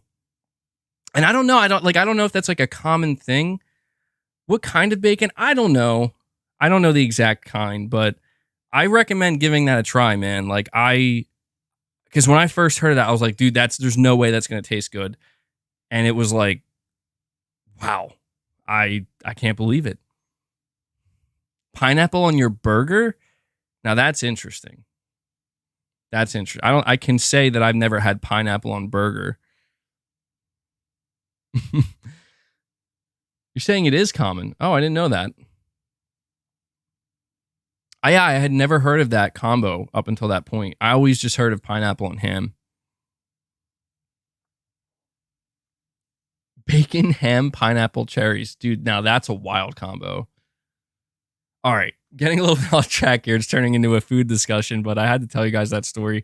I still have quite a few super chats to get through, so I appreciate you guys waiting patiently. Pragmatic Cat, you're saying, in response to New Soul 9, Game Pass will go up in price too, right? And that, yeah, I think that is guaranteed to happen. And then New Soul 9, you're saying, yes, I am aware, but you really want to compare 25 months to paying almost $100. And then you're replying at agent, you mean to tell me $25 to $30 a month is not applying versus, I guess you might say peeling, versus paying up to $90 to $100 for just a single game. You sure you want to say I don't understand business? Well, here, the only thing I'd recommend New Soul 9 is that we're not there yet. You know what I mean? Like, we could talk with Game Pass, the price has not increased. And in at the same time, games have not increased to $80 or $90 unless you're getting like a, deluxe version or something. And so it's tough to gauge when these things may happen. Like, I want to say a Game Pass price increase is probably happening sometime soon. Maybe not though. Like I said, Microsoft can absolutely afford to wait it out. I don't think an $80 increase to AAA games is happening anytime soon either. Like, I think we have to understand that these things, they're going to take longer than we think, but it might, yeah, it's probably where we're headed. And so again, man, like, I mean, well, first off, I appreciate that you guys are like arguing with each other through super chats, which I appreciate. That's a hell of a way to support me, and I very much appreciate that. But New Soul 9, you also say at Cat, I disagree. We can have a debate later after this. This is an MBG stream. Well, there you go, Cat. He's New Soul 9 is going to debate you later in the comment section. And then a $50 super chat from Pragmatic Cat. Shout out to you, Pragmatic Cat. I appreciate it, and it's actually a response to New Soul 9. You're saying they're both good models, but it's personal choice. I prefer Sony's AAA games, and I play 2 games a year plus GT7. At that rate, since I've already bought GT7, PlayStation comes out $100 cheaper. Plus, I chose which games to play. And yeah, I think that's a really good point you bring up, Pragmatic Cat, and that's what makes these conversations kind of tough, because it's like we try to talk about things as objectively as we can, but it's very difficult to do that because we all have our own opinions and we all have our own preferences, and it's really difficult not to factor that in to some degree. And I do think it is important to note that the traditional business model is ultimately not a bad business model if you don't buy a ton of games, right? Like, I mean, there are people who buy a ton of games. There are people who like myself, who again like buying games, like collecting them, but there are certainly people, Pragmatic Cat, like yourself, where you say you basically, you're saying Sony's going to offer basically 2 AAA games a year, and you feel comfortable paying full price for those 2 AAA games. And then you say you also play GT7, which is technically a live service game. Yeah, and that's kind of what it seems like it's boiling down to, because Pragmatic Cat, Sony recently did just confirm in their investors meeting recently that they're aiming for 2 big PlayStation Studio AAA releases. Well, I don't know if they even mean PlayStation Studios, but basically 2 big AAA releases a year. And that's when you consider how big a lot of Sony's games are, I mean, that's not too bad. I'd say that's pretty good, and that's not factoring in like partner studios and stuff. At least I'm assuming it's not. It's kind of funny to think that if you were to just buy a PlayStation 5 and those 2 AAA games from Sony each year, right? Put the PS5 price aside, just buying those games, that's going to come to like $140. And that's pretty close to like staying subscribed to Game Pass for a year. One of the biggest arguments that people made for Game Pass all throughout 2022 and even the first half of this year is how, like, what about all the people who were subscribing to get Microsoft's games and they just like didn't come? Those games just didn't happen. There's something to be said for that as well, but I think it's wise for every consumer, for every person who's involved with video games, and I think you're going to do this no matter what, but I think it's very wise to really ask yourself, like, how do you interact with games? Like, do you buy games? What games are you spending the most time on? And really just figure that out, because that's a question I've asked myself many times, and that's why I just had this conversation with you, where I've come to the conclusion that do I buy some games that I don't actually play, but just to collect? On rare occasion, yeah. But that's like my personal choice, right? Where it's like, I hear about people doing that all the time for digital games, which is funny to me, where like they see digital games that are on sale for such a cheap price. They're like, I got to have this. I know I'm not going to play it, but I can't pass up on how cheap that game is. I kind of have a similar mentality with physical games sometimes. It's like, if I see physical games that are on sale, it may not be a game that I'm like, oh, I really want to play that. Sometimes I do think to myself, like, oh, I think maybe I'll add that to my collection. You know what I mean? And I think there are people who actually like to build out digital collections. But the point in me saying this is that, yeah, people have to ask themselves, like, what are you looking for?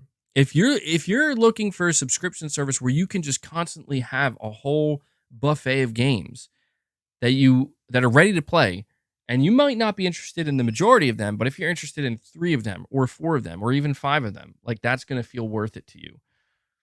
So,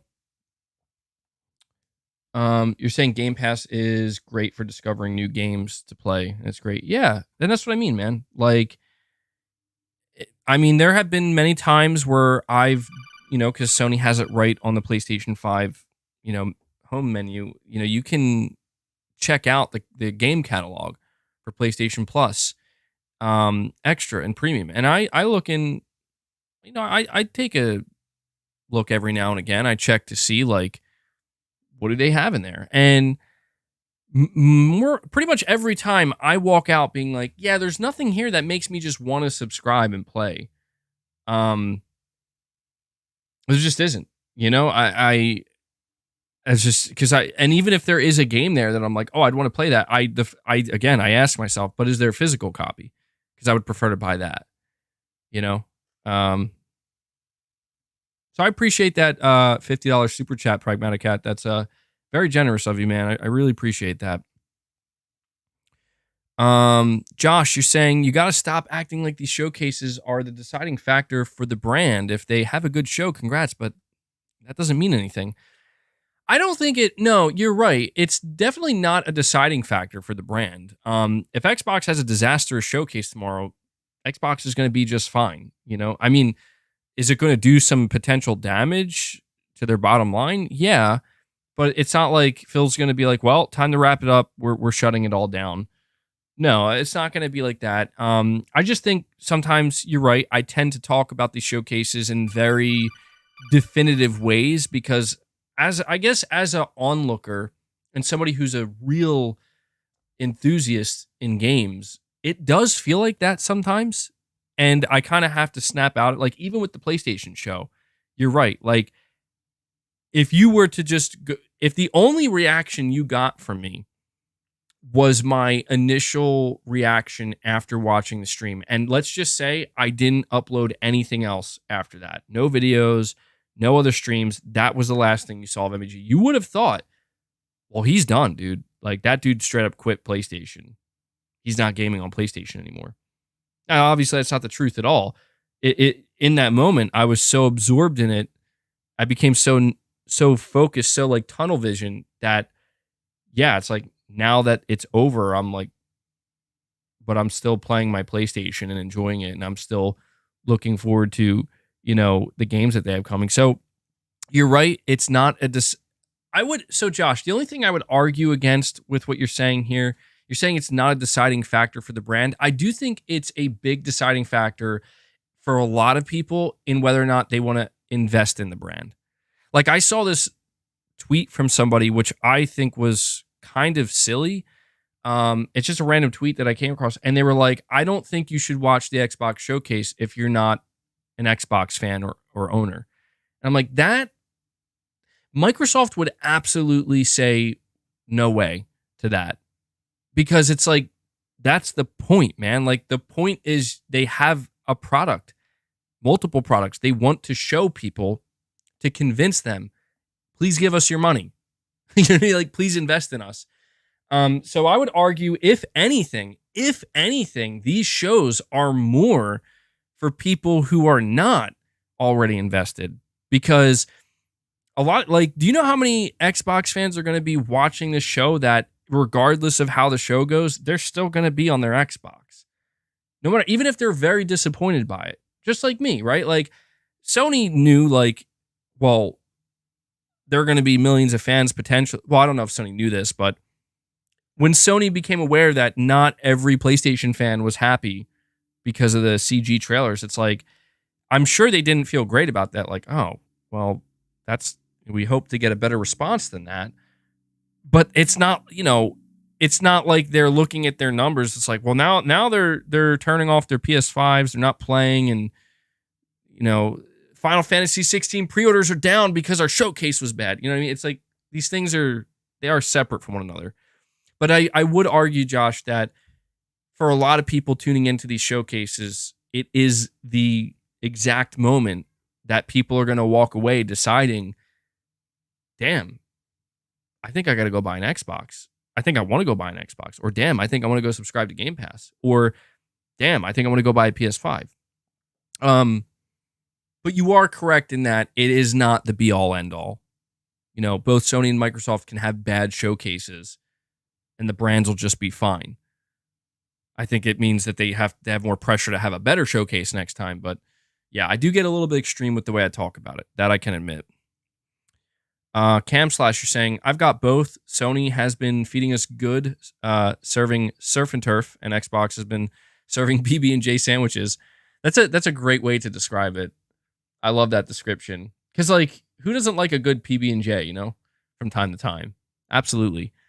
But yeah, surf and turf, obviously, a little bit more premium. Yeah, I agree. And that's why I'm saying, like, using that analogy, is Xbox about to serve up their own surf and turf? Are they going to have a big premium meal, you know, for the price of a PB&J sandwich? Let's see. It's very enticing. So yeah, I mean, having both, that's why I'm not opposed. You know what I mean? Like, I get it. I know that there are many times in the past I seem to have an axe to grind or a bone to pick with Microsoft, and I have. There's no doubt about that. But I am not opposed to the idea of having both, because there are games that I want to play on both. Like, that actually, like, that doesn't sound like a bad thing to me. You know, like, why would that be a bad thing? Like, hey man, you have more games to play now that you want to play. Yikes. It's like, no, it's not yikes. I mean, it can be yikes if you're overwhelmed with games to play and you create a massive backlog and you're like, I can't play all this. But yeah. Nick, thank you for the 20, man. You're saying, I think Starfield may cop a bit of flack about performance. There's a good chance it only runs at 30 FPS, given that the game design of Bethesda's game is much more demanding than other games. Going to be an amazing game, though. That's actually interesting you mentioned that, Nick. I didn't even think about that. It seems all but confirmed that, yeah, Starfield is going to run at 30 FPS. It's worth noting, in the last interview that Phil Spencer gave, he was asked about this directly. And he was asked, I'm paraphrasing, but he was asked, are you going to be clear in what frame rate Starfield's going to run in? Basically saying, like, are we going to have a bunch of confusion like we did with Redfall? And his answer to that was simply, like, we're going to be clear. So we're going to, you know, we're probably going to hear, I don't know if it'll be like, I don't think they're going to say it during the showcase. That would be a mistake. But like, shortly after we see the Starfield Direct, they're probably just going to explicitly confirm it's going to be at a locked 30 frames per second or something like that on Xbox Series X. And they're probably going to say, like, and we're not going to have a 60 FPS performance. So, like, they said they're going to make it clear. That's going to be tough, man, because my gut reaction to that is yikes. You know what I mean? I just can't help it. Like, my gut reaction to that is not good. But I know that, like you said, Nick, a lot of people are going to give Bethesda a lot of leeway here because they're going to say, well, Starfield's a massive game. It's doing a lot. And look, I'm not going to sit here and pretend. I'm not going to sit here and pretend that if a game I really wanted to play was locked at 30 frames, that I wouldn't play it just because it's 30 frames. I'm not going to lie to you or to myself or to anybody. If there's a game I want to play, I'm not saying Starfield's that game, but I'm just saying, like, let's just say Spider-Man 2. I am fully expecting Spider-Man 2 to have a 60 FPS performance mode. But if Sony, for some reason, came out, it's definitely going to. It would be shocking if it didn't. But if Sony did come out and they were like, it's locked at 30 frames, I would be surprised and be like, wow, that's not good. Would I not play it? No, I'm still absolutely going to play it. That's just the reality, man. I I don't prefer 30 frames, but I wouldn't let that ever stop me from enjoying a game that I want to enjoy. And I don't expect that to be the case for Starfield either. I think that if you're an Xbox owner, an Xbox fan, and if Starfield is locked at 30 frames per second, I don't imagine many people just turning around and being like, well, that's out the window. I'm not playing that now. I think people will be disappointed. I think you're gonna see extreme reactions. You are. And this is where I'm trying to absolutely get away from that stuff, because it does become too extreme. It becomes too just over the top, where it's like, I can't believe that. Like, is it good if Starfield is locked at 30 frames on Series X? No, it is not good. It is less than ideal, and it's just not a good look. But does it guarantee that the game is going to be bad and that people are not going to enjoy it? No, it does not. It doesn't. And the same will go for Sony as well. But I will say this, to be fair, that I do think it is an incredibly detrimental look to the Xbox brand specifically, like the Xbox console specifically, I mean to say, when you were the one touting the most powerful console, 12 teraflops. Granted, they haven't been doing that. They haven't done that in a while, but you have to admit, like, that is a bad look.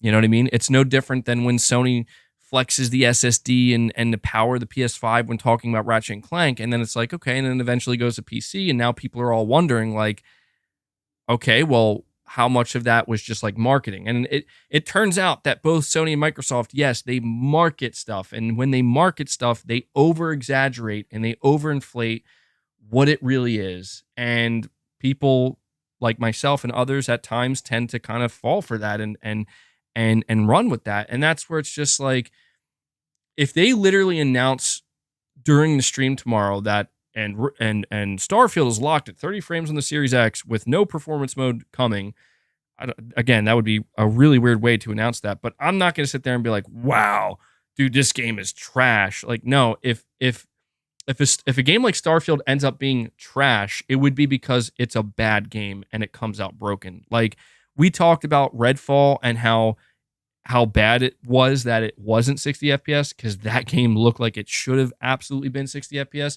But the thing that kills Redfall is it's just a bad video game. Like, it's a bad video game fundamentally, design-wise, and it was broken. And just to add insult to injury, it didn't have 60 FPS. I don't think Starfield is going to be all of those things. That would be, I think everybody would find themselves completely stunned if that's what Starfield ended up being. But yeah, it's just one of these situations where it's not ideal. It's not what people are hoping for, but being realistic about it, it is a massive game. It is a Bethesda RPG, and I am anticipating that it's probably going to be 30 frames, and it's still probably going to sell pretty well, or a lot of people are still going to play it. So I appreciate that, Nick, and we'll see tomorrow what ends up happening with that. Fabrice Paul, you're saying Starfield, Fable in-engine, avowed gameplay, Forza Motorsport date, new Compulsion game. I'm interested to see what Compulsion does. It would be a little bit of a surprise if Compulsion Games shows up tomorrow. You're saying a CGI trailer from Compulsion. Yeah, because they did We Happy Few, I think. And I'm interested to see what they do next. You're saying Hellblade gameplay and date, update on live service games, like it or not, they are better than Sony on that. Yeah, probably. I agree. We're going to see an update on some of their live service games. I think what you're saying here actually sounds totally reasonable and realistic. Starfield, obviously, we know we're seeing that. Forza Motorsport date, obviously, we're going to get that. And you're saying Fable in-engine. That's the one. So that's the one thing that I kind of hope you're wrong about. I don't want to see Fable in-engine. I want to see a little bit of gameplay. If they could just show me just a little bit of gameplay of Fable, that'll go a long way. Because in-engine, that'll be nice too, but I want to just know like what the gameplay is going to be like. So I hope you're wrong about that and we actually do get some gameplay. You're saying avowed gameplay. That I do think is likely. Avowed is a game, I got to be honest, I don't care about. Like, I'm not interested in Avowed. I know that there's a lot of people excited for it. There's nothing there for me that gets me overly excited, but I'm still fascinated. Like, it's another one of those games where I'm like, let's see what Microsoft can do with this game. But I do think it'll be there. You're saying, and again, you mentioned Hellblade gameplay and date. Yeah, that would be a big one. That would be a big one. That one I do think we have to see Hellblade 2. If Microsoft has a show tomorrow and they don't show Hellblade 2, I'm going to be genuinely concerned about that game because there's no reason it shouldn't show up. So yeah, I think that's a pretty good assessment. And again, it's worth noting, like, Microsoft is probably going to have quite a few third-party games as well. I wonder if Sony's going to have a tweet ready to go with an image of all the third-party games, all the PlayStation games that were shown at the Xbox event. I doubt it. They probably wouldn't do something like that. But it would be quite funny. So I appreciate it, Fabrice. Ramon Velez, you're saying, or actually, you became a member. Thank you so much, Ramon. So yeah, guys, we're at 12 members on the day. I do have a goal of 25.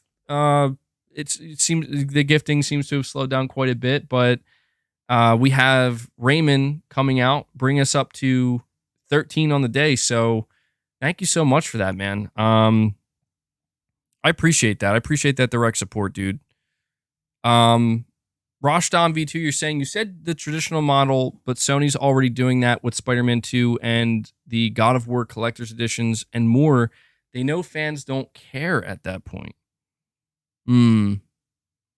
Thank you, Maximilian Pegasus. Maximilian Pegasus is like, MBG mentioned that membership gifting is slowing down. I got to jump in here. I appreciate that, dude. Shout out to Maximilian Pegasus. Let's get some W's in the chat for him. Here's a Crazy Arnold laugh for you. Appreciate that, dude. So the traditional model, but Sony's already doing that with Spider-Man 2 and God of War collector's editions. So I guess what you're talking about is Sony, as well as many other game publishers, are squeezing more. They're squeezing more money out of the $80, $90, $100 editions and the collector's editions of games. Yeah. I mean, there's no doubt that all video game publishers are doing this. It's the same reason. Like, it's no different than, dude, Microsoft is putting Starfield into Game Pass for $10, but they know full well that a lot of people. Oh, you're talking about digital only games. Okay. Yeah. It's tough. So I do worry about that. You know, you're saying they know fans don't care at that point. You look at the collector's edition of Spider-Man, which is something I'm very interested in, and it annoys the hell out of me because it's like, if I want to get that edition, I'm already paying a big premium for this game to get that collector's edition. But I also want a physical version, like copy of the game, like, you know, physical case and a physical disc. And I'm not going to get that if I get the collector's edition. I would have to actually buy that separately. And that annoys the hell out of me because it's messed up, man. It's like, you know, but it's worth noting, you talk about pre-ordering. So I saw somebody mention a paywall earlier. I think the paywall they're talking about is like how the digital deluxe version of Spider-Man 2 comes with like 10 suits, 5 for Miles and 5 for Peter. Apparently, Sony confirmed if you buy the physical copy of the game, you can upgrade to that. It's DLC. Sony is selling you skins. Well, hold on. Before I say that, how much is the digital deluxe version of Spider-Man 2?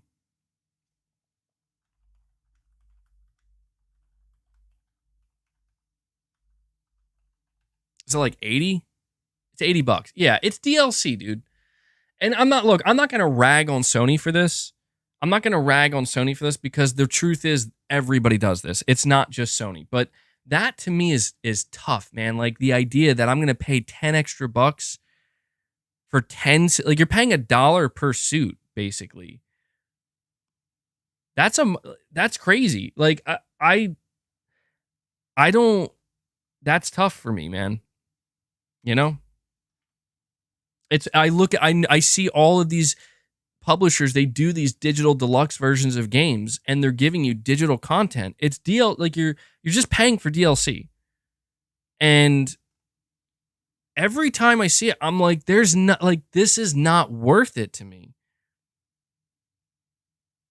You know, it's not.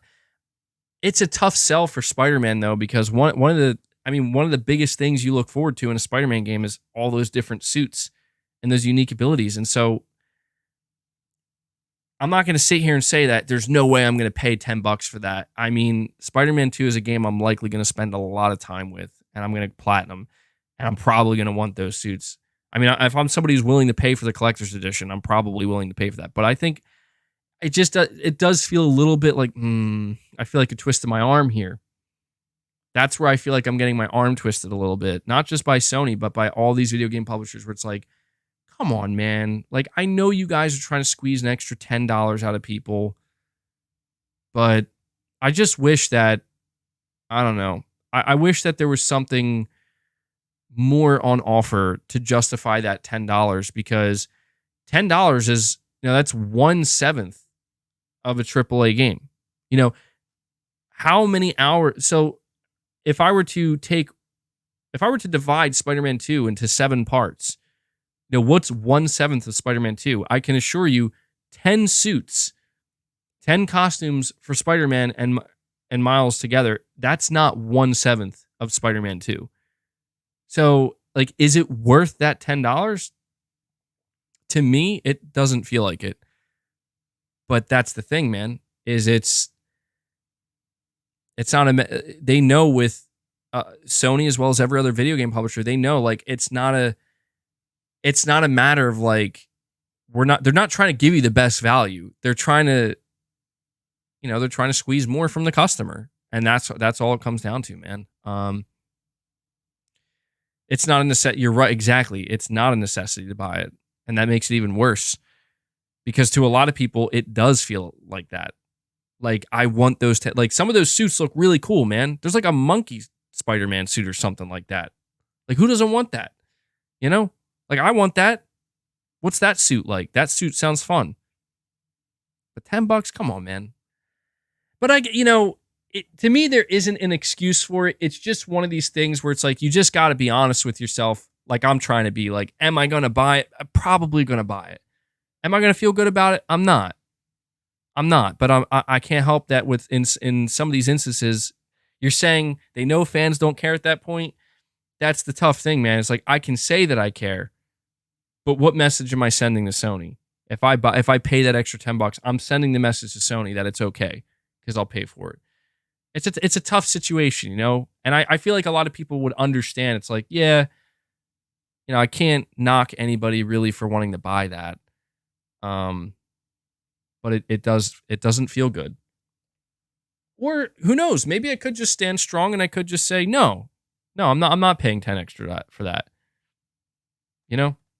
Saying you're supporting great games, who cares? Well, yeah, I mean, it's like, if you were to ask me the question, like, would I be willing personally to pay $80 for Spider-Man 2? Well, probably. Again, you're talking to a dude who's going to try to secure the collector's edition. So the answer to that's probably yes. But I'm just saying, I understand, like, if you're a consumer who's been waiting for Spider-Man and you feel kind of annoyed that it's like, you're asking me for $70 for this game and you're like paywalling 10 suits, that's fucking annoying. Like, I'm already paying a premium here. I get it. Like, that is annoying. That does suck. And maybe they should have made it 15 suits, 20 suits. Like, at least, I don't know, man. $10, again, 1/7 of the game. That's crazy. You're saying all the suits were free / unlockable before. Are you sure about that? I could have swore that. You're telling me Spider-Man PS4 didn't have some exclusive suits with the pre-order bonuses or something like? I could have swore they did. Maybe they didn't. I need to drink some water, is what I need to do. Give me a second. I got to hydrate here.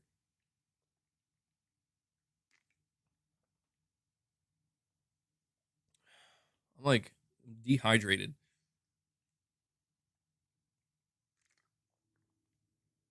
They were unlocked in game. Really? So, damn, that sucks. That makes it even worse. After 10 cups of coffee, I need to drink water. Yeah. I've been drinking, actually, no, this is only my second cup today. Yeah, that's I mean, from Sony's, again, from a business perspective, I get it, man. Do you know how easy that money is for Sony? I get it. It's tempting. It's like, dude, if we just put these 10 suits behind a $10 paywall, you know how much more money, like, you know how many versions of Spider-Man we're going to sell for $80? Yeah, I get it. Like, when you crunch those numbers, it's like, holy shit, we're going to make a lot of money on this. I get it. But that's where it's like, dude, it feels not great. It really doesn't. But I don't want to sit here and make it sound like, oh my God, if you buy the digital deluxe version of Spider-Man, what the hell's wrong with you? It's like, it's not all that. It's right in that sweet spot where it's like, oof. Like I said, man, they're twisting your arm a little bit.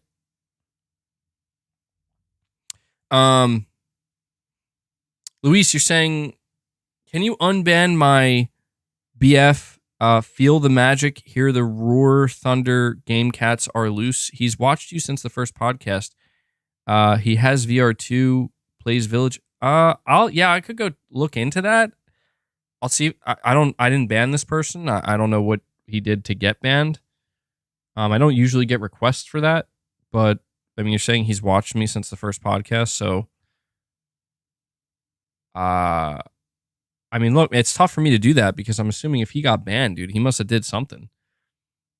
As far as I'm aware, my mods don't just ban people for the sake of it. But I'll look into it.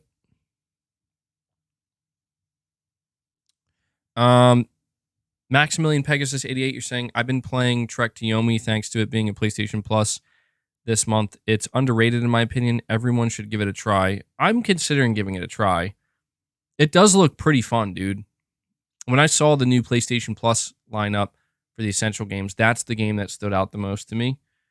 That Jurassic game looks pretty decent too, but it's just not my type of game, and I'm not interested in NBA. So you're saying it's really short? Oh, that's cool. Yeah, I think I'll get it. My question is it an easy platinum? Does it have a platinum? Because I could see myself trying to platinum a game like that, especially if it's short. Madison VR 2 got announced. Oh shit. That sounds crazy. See, a game like that, that'll be something I'm gonna have to play when I get VR 2. That sounds crazy. Madison. I think that's like the first. I don't know if it's like a AAA game, but that sounds like the first notable horror game announced for VR 2. You're saying Trek to Yomi has a platinum, but it's not easy. What's so difficult about it, Maximilian Pegasus? I'm curious. Because that's where I start to hesitate, where I'm like, well, what are the requirements here? Is it like a skill-based thing? Jerome, you're saying Xbox, Phil said soon they will be in a position to release a game every quarter, 4 games a year, and Nintendo does 4 a year as well. Sony only 2 games. That is interesting to think about. I almost wonder if you're saying you're basically, if Sony is basically saying 2 games because they mean 2 from their PlayStation studios, but they actually they're going to end up like having 2 other games or more from their partners. You know what I mean? I do wonder if that's what they're kind of going for. But maybe not, though. Maybe not. That is interesting to me. I do wonder if Sony's going to try to increase that output in the next year or so. It could also be that Sony doesn't feel the need to do more than 2 a year or try to push for that because they do really, really well with third-party games, man. You look at some of the partnerships they strike with, like, even this year, a game like Hogwarts Legacy. It's like, dude, that game did heavy lifting for PlayStation. You know, that game sold a lot of PS5s, made a lot of money for Sony. If you were to compare Forspoken, right? Forspoken was like a AAA PS5 exclusive, the very thing that's supposed to sell PS5 units and convince people to buy it. How much lifting do you think a game like Forspoken did for Sony in the PS5 versus a game like Hogwarts Legacy? You know what I mean? So that might be why. And you do have to wonder, does Sony count a game like Forspoken as one of their 2 major releases? I do wonder. Let me see here. We also have Fabrice Paul again saying the biggest company in the world have a lot of their money coming from subscriptions. Microsoft, Apple, Amazon. That's why every company wants subscriptions. That is true, but the difference is that you're not wrong about that. Like the subscription service model is absolutely a proven one. It is a proven one, but in video games in particular, it's not proven yet, at least not entirely. It's proven that it's here to stay, but again, I just want to highlight that tweet from Matt Piscatella that I read earlier where he said, dude, spending on video game subscription services has come to a complete halt. Not just for Microsoft, but for Sony. Like, it's at a complete standstill. People are not putting money into these subscription services. And so Sony likely identifies this, and this is probably why Sony's like, well, what are people spending money on? What is continuing to grow? Go look at the top 10 most played games on PS5, on Xbox, on PC, and you have your answer. You get a successful live service game. That's potentially 10 years of guaranteed sustainable either growth or at the very least revenue. And it's just the fact that like I can't fault Microsoft. I can't fault Microsoft for believing that a subscription model could be the future of gaming, because why not? Nobody's tried it yet, and it makes sense that Microsoft would be the first one as a subscription-based company to try it.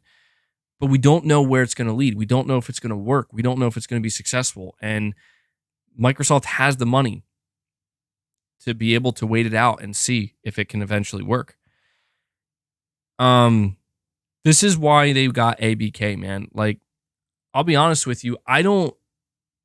It seems to me that the only way a subscription-based model can work for any company is that they have just a massive, massive, massive catalog of IP where they never have there's never a quarter missing a game. They have shit just coming all the time, man. You know? You're saying Trek to Yomi has many skill-based trophies. My advice is to enjoy the game casually and ignore the trophies. Okay. Yeah, I might do that. See, that's what I hate that. I hate if there's skill. Is the game really hard though? Like, is it really that skill-based? Like, would you say it's like incredibly difficult? I don't know.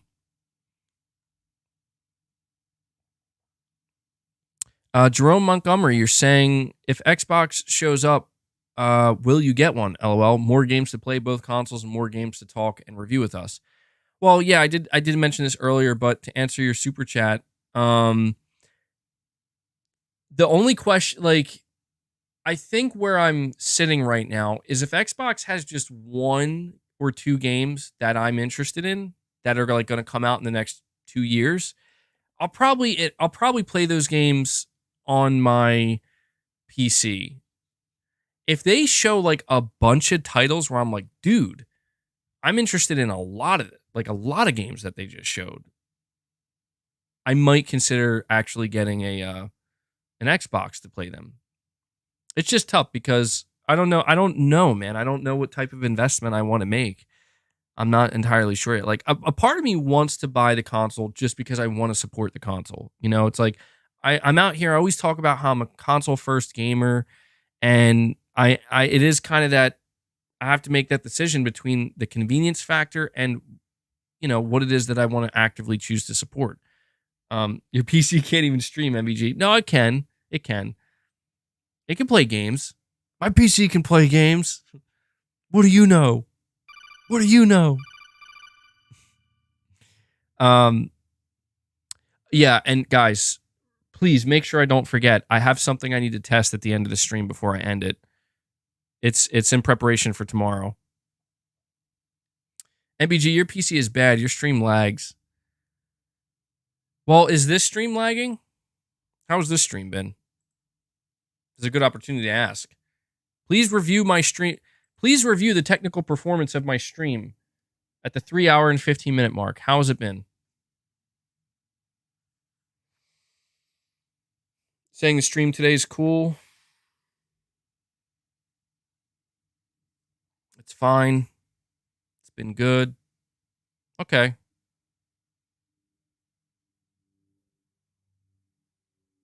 MBG streaming in 480p tomorrow. Dude, that's exactly what I'm trying to avoid. That's exactly what I'm trying to avoid. And that's why I'm testing this out today. It might come down to that, dude, no matter what. Like, I might have to watch the fucking Xbox showcase at 480p. And if that's what happens, I promise I'm not going to talk trash on it. I can't. It is funny. They're like, we're streaming at 4K 60. I'm like, about that, you know?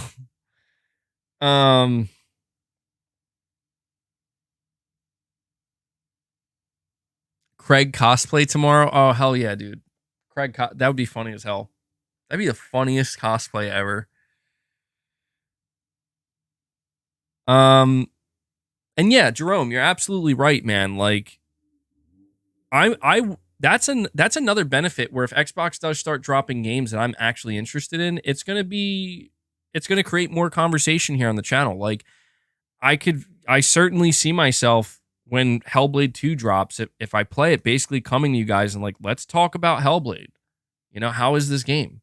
It's been a long-awaited single-player Xbox title. Maybe even Fable too. So absolutely. You know, people are cosplaying at those movie theaters, dude. That's so funny. Yeah. Are they? Wait, hold on. They're showing. Are they? They're streaming this to some movie theaters. Dude, I should do a stream from a theater. Oh my god, I didn't know everybody there though. That's funny. I didn't know that. That's pretty cool. That is pretty cool, dude. Man, it would have been funny as hell if Sony did that and I showed up with my Snake cosplay at a movie theater. But then the disappointment would have been real. People would have pulled out their phone and start filming me. Be like, look at this dude having a meltdown at the movie theater. Josh, you're saying, MBG, I think you're misinterpreting what I'm trying to say. I'm saying the Xbox brand is past the point of show/tell. They need to release great games. Okay. Yeah, and that I completely agree with, Josh. You're right. Microsoft, even Phil said that himself. That's actually, you're basically just reiterating what Phil Spencer said in his last interview, where it's like, we have to release great games. You know, like he's not going to feel okay until they release games and they're in people's hands and people start to, it's not about talk anymore. It's not about trust. It's not about promises. It's about delivering. So I do agree with that. And I guess we could both just agree at this point that tomorrow's showcase is potentially the first step in that, in that actually happening. If they have a shadow drop of some kind tomorrow, that would definitely go a long way. I don't know what the shadow drop would be, but so I appreciate that follow-up, Josh, and I appreciate the clarification. Michael Lynch, you're saying, I'm a bit behind. It blows my mind that no matter how much you explain things factually, you still get comments from Xbots stating the opposite. You guys are so brainwashed that you can't see facts. It happens sometimes, Michael, and that's it. It comes with, I don't even want to say it comes with the territory. It's honestly partially my fault over the years. I have, as much as I don't want to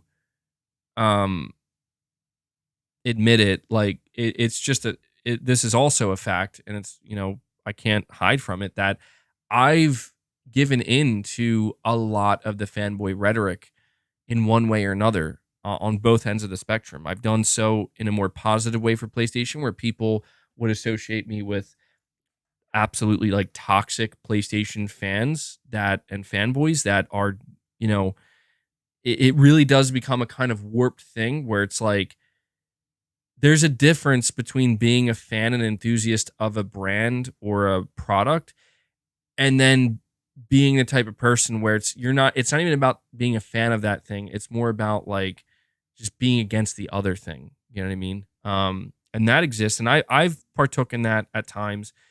And it's one of these things where it's just like, when I take a step back from it, it makes me realize like, yeah, there's a lot of things that are just not adding up here, and it's pretty silly and pretty ridiculous. But on the other side of it, Yes, this exists in the Xbox fan base as well. And I'm honestly just kind of sick of all of it. You know what I mean? Where it's like I realize like this, I'm tired of this back and forth rhetoric where it's like Sony's gonna fucking annihilate Microsoft, and then it's like Microsoft is gonna make a comeback and they're gonna fucking destroy Sony. It's like I'm just, you know what I mean? It's like it's so tiring. Like, okay, maybe none of those things are gonna happen. Like maybe we can just not expect either of those outcomes and just kind of see the outcome for what it is. And it is a situation where, again, like going into the show, the easiest thing for me to do, truthfully, like if I wasn't actually trying to be conscientious of the bigger picture, the easiest thing for me to do would be to construct a stream where it's like, let's laugh at the Xbox showcase and just go like all in on that like extreme end of the spectrum. But to me, that seems not only harmful, but just straight up stupid. Because would it be entertaining to a lot of people? Absolutely it would be, but that's like not why I'm here. You know what I mean? Like my goal of streaming an Xbox showcase is not to be entertaining. In fact, my goal is quite the opposite. It's to be entertained by what Microsoft shows. And that's just not to me what it's about, That's not what I'm going into it as. And it's just like when I was criticizing Redfall last month. Do you think people were shitting on me? Do you think people were dragging me on Twitter and making videos on me? No, they weren't. Because I was right. But if Xbox has a good show and I come out and I'm like, well, but Redfall, am I going to get dragged then? Am I going to be made? Yes. And as I should be, because it's like, what does that have to do with them having a good showcase? So it's like, there are these times, I think, in both fan base, like in people, there are times within the PlayStation and Xbox fan base where people decide to pick and choose. And I have partook in that for a long time. And I'm no longer doing that. And I won't lie to you, a big reason why I've always felt compelled to do that, even on a subconscious level, is because I've always kind of felt like, well, isn't that just kind of like what we're supposed to do? Like, I see other people doing it and it works for them. It's like, well, I always just kind of thought that comes with the territory. Like picking and choosing comes with the territory, until just like, I guess even more recently, I just realized like that shit's stupid. Like maybe the smartest thing and the most obvious thing is just fucking call things for what they are. How about that? Like, who cares what is expected? Who cares what the console wars are and what comes with what territory? Like, even the idea of like territory, like what even is that? You know what I mean? That's implying that there's some kind of tribalistic thing going here. These are fucking video games. It's PlayStation. It's Xbox. And as I say that, I see Devilax saying pineapple on pizza is messed up. he's still thinking about that. What I said about pineapple pizza. That's funny. So, yeah, does that mean that? See, I realized that I can be logical, I can be enthusiastic, and I can be critical. I can be all of those things. But it's a matter of timing and what it calls for. Like right now, based off of what I can tell, there's no need. Like right now does not call for anybody, even somebody like me, who would probably benefit from doing this.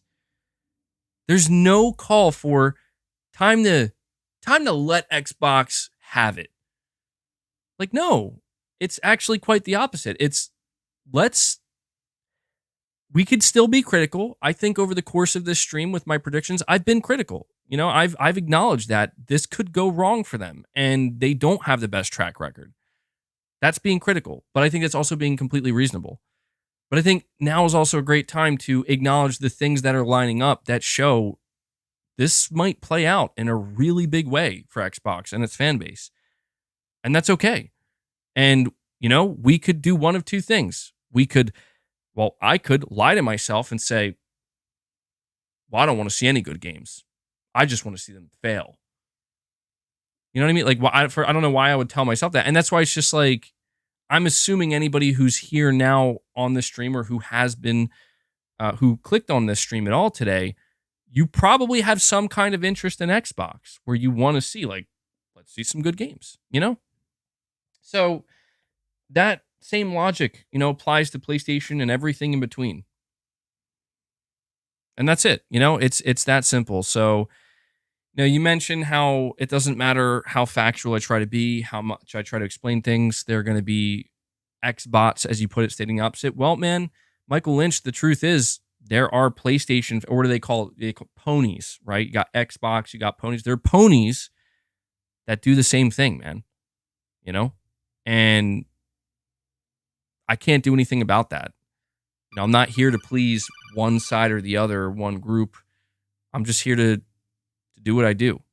And I hope that's good enough. You know what I mean? So,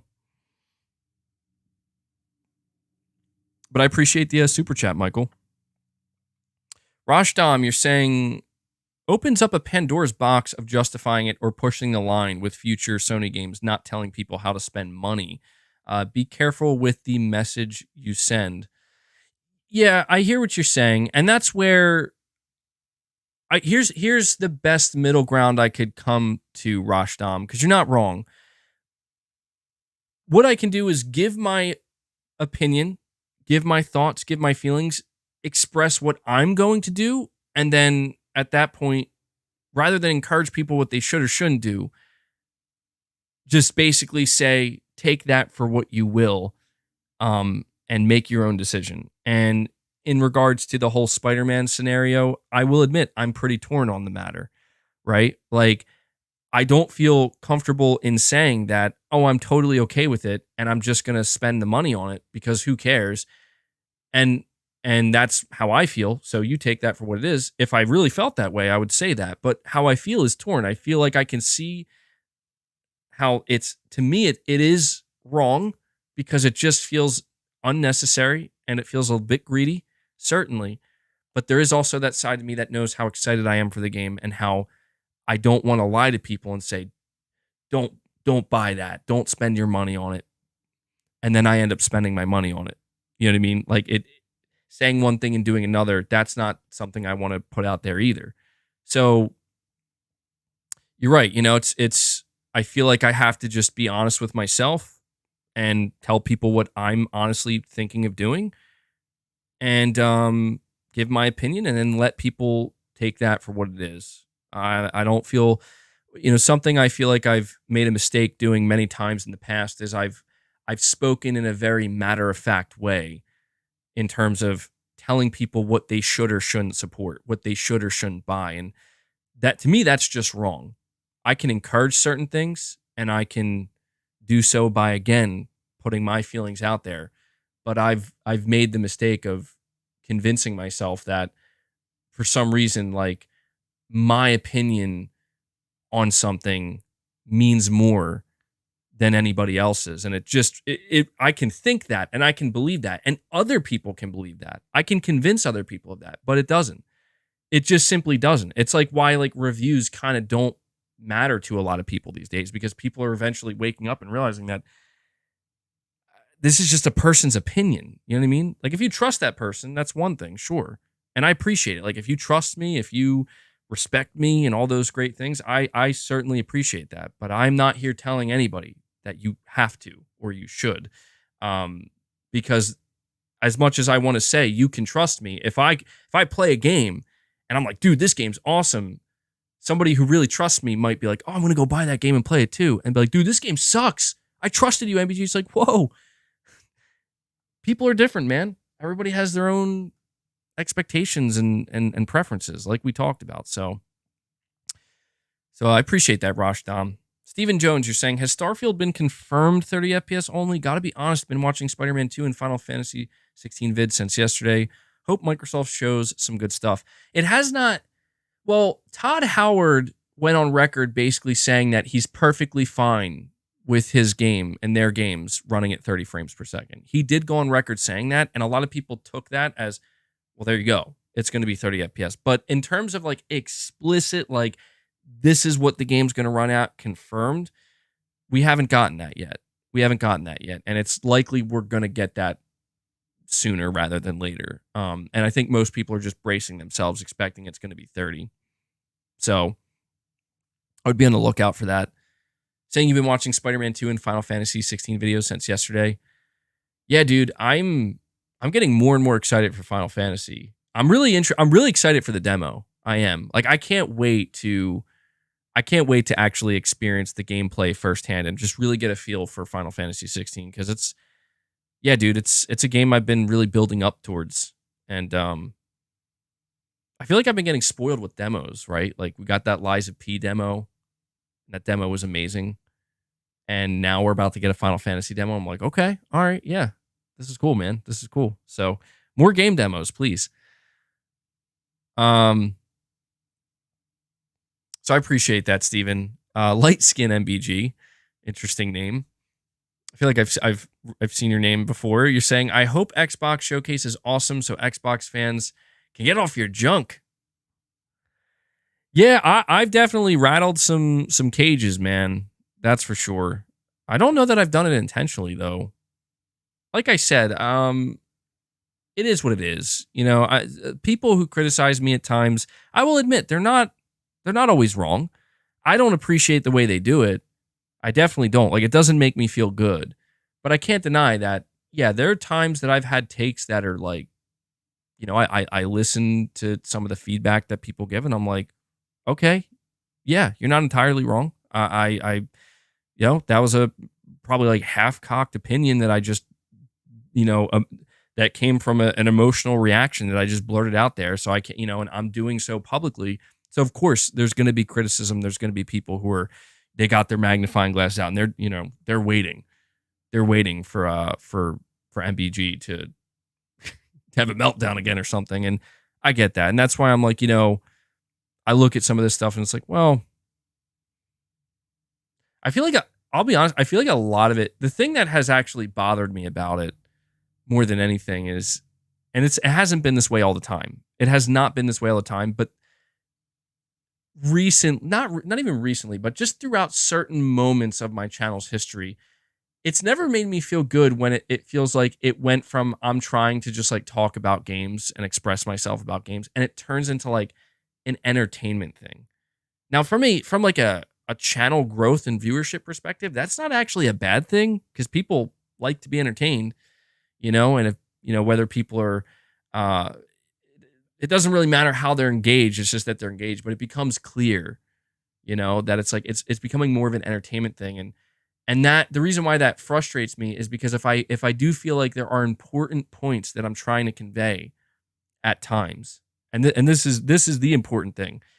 When I feel passionate enough that there's something that I really want to stand behind and I want to get my point across and there's something I want to explain, it has always frustrated me that I've gotten in my own way where it's like, dude, you're doing this in the worst possible way because the point is like going way over everybody's head, or you're maybe even not even making a good point because you're just so emotionally wrapped up in the way you're trying to explain yourself that everything that I was supposed to convey just didn't happen. And instead it just became entertaining to people. And people are either like, yeah, go, keep going. Or there are people pointing and laughing. And it's like, well, damn, that doesn't feel very good because it's like, I'm over here settled down after the fact thinking, but there was really something I was trying to communicate, you know? So yeah, and that's the nature of, you live in the moment sometimes, man. And you know, it happens. I'm not going to condemn myself for just being human and sometimes, you know, sometimes doing and saying stupid things. I feel like we've all done that. You know, that's part of being a human being. You do and say stupid things at times. You make mistakes. But if you're not, in my opinion, the only true, I don't want to use the word evil because that sounds like incredibly dramatic, but the true detriment, I would say, is if you continue to make mistakes and seemingly never learn from them. That's the true detriment that no one should have to experience. Because, I mean, what kind of life is that, man? You know, making mistakes and never learning, being trapped in some kind of hellish cycle. Hell no. Who wants that? Nobody wants that.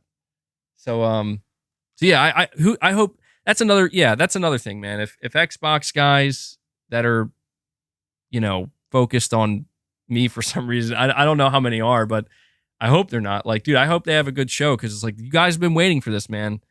You know? So if Xbox has a good show tomorrow, man, and they really kick the doors down, I think, you know, you're going to see a lot of Xbox guys taking their victory laps, and rightfully so. I mean, good for you, man. You know, you guys have been waiting for that, and it's been a long time coming. So that's the hope anyway.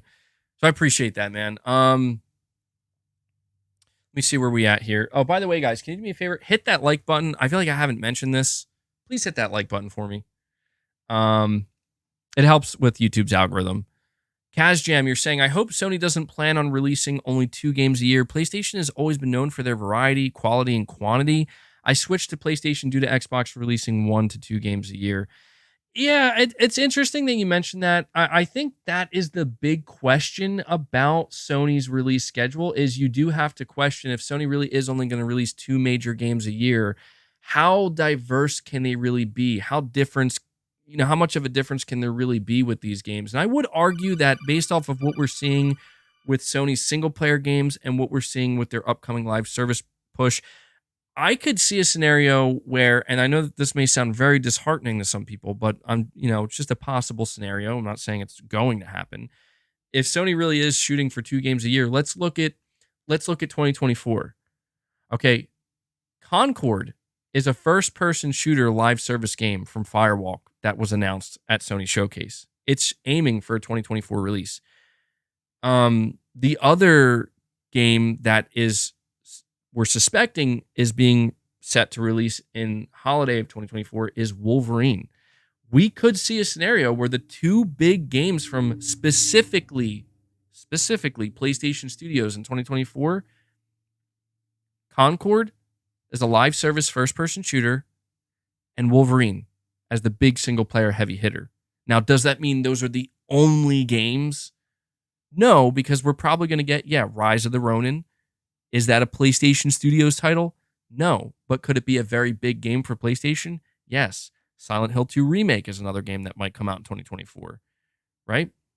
Stellar Blade, wherever that game is. So I think this is where I think Sony really is taking into account their partnerships and their exclusivity deals and trying to find the best, I guess you could say, kind of pattern to follow that makes the most sense year over year, where you have 2 big games, one maybe a live service, one a single player, and then in between that, you have your other partner games.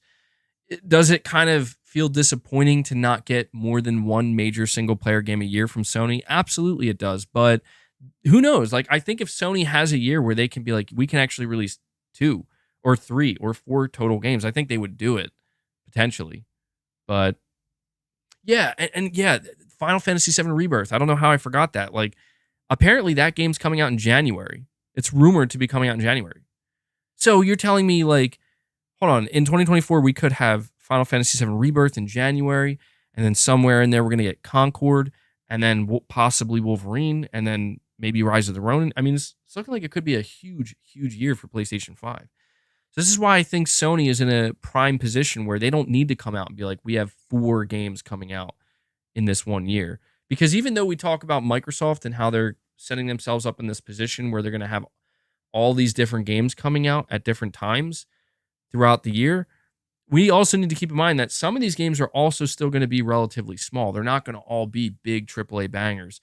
If your concern is that you're afraid Sony isn't going to be producing like smaller titles anymore, that's a valid concern. It does seem to me like Sony is in a position where yeah, they might not be producing many small games anymore. I think that's kind of Shuhei Yoshida's job, is to find these smaller indie titles that they can strike deals with. Are they coming from PlayStation Studios? No. Are they partnered with Sony? Yes. So I think, yeah, I think that's kind of the way forward. But I would say, Kazjam, don't jump the gun just yet. I know it sounds bad on paper. It's like Sony only releasing 2 games a year, but believe me, when we go into 2024, Sony's not just going to be releasing just 2 games for the PlayStation platform next year. They're going to have more than that. Are they all going to come from PlayStation Studios? That I can't guarantee. But there should be a decent amount of variety mixed in with quality and quantity. Hopefully. That's the idea anyway. So I appreciate that, man. We have We Are Venom saying, MBG, I've been watching you for over 1.5 years now, and you have a much more mature attitude, and that's awesome. There's no need to war. Well, I appreciate that, man. Yeah, and I've been seeing your super chats and your membership support as well, We Are Venom. So I really appreciate that. And that's what I'm trying to do. I'm trying to keep it engaging and be mature about it, but I don't want to take myself too seriously either. And I also don't want to be overly emotional. I'm basically just trying to find a healthy balance that can be more realistic, you know? And yeah, I think that's the best way forward. So I hope everybody, enjoys that. It's just funny though, because it's like, so wait, MBG, does that mean you're never going to rant again?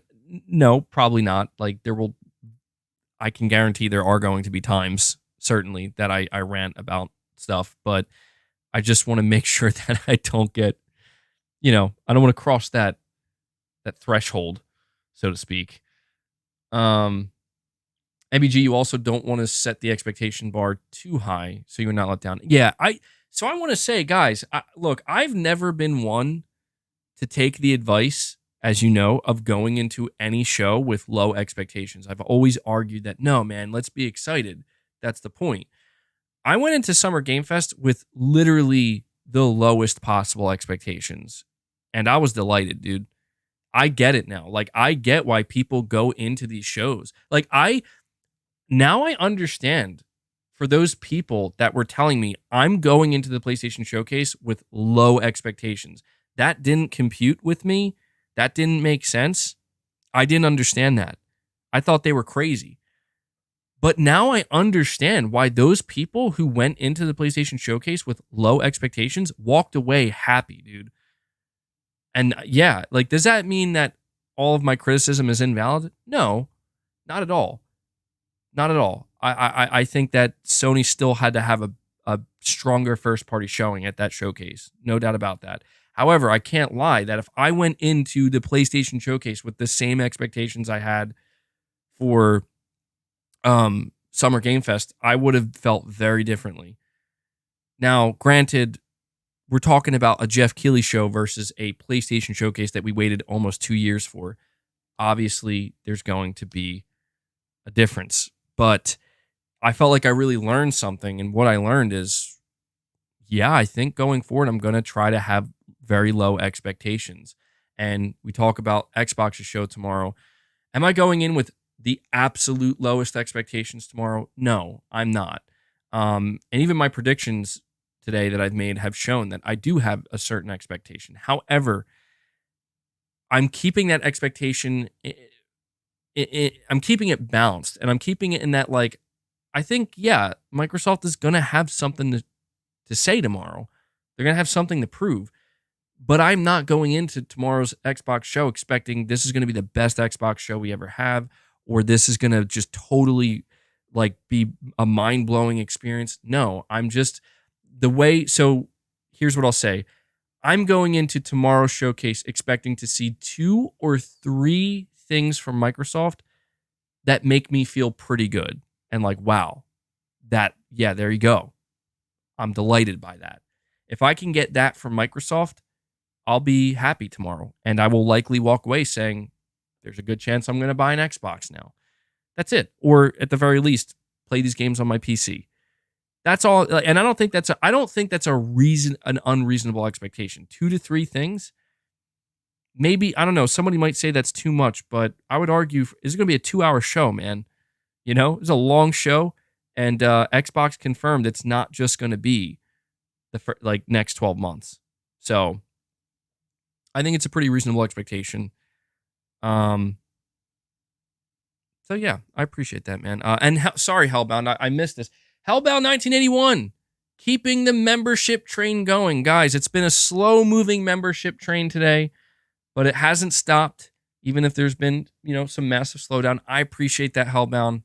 Thank you so much, man. Just throwing a membership gift out there, bringing us up to. We are at 14 on the day because it counted one or two of the milestone chats as memberships. So thank you guys for your continued support. Yeah, let's get some W's in the chat for Hellbound and all those who have continued to gift memberships.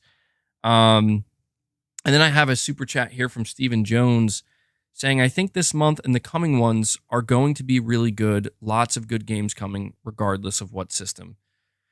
You know what? Yeah, I was thinking about that too, man. And the second half of this year is looking really, really, really, really good, just generally speaking for games. And I kind of had that realization yesterday where I'm like, dude, every month going forward, there's going to be like games like stacked to play.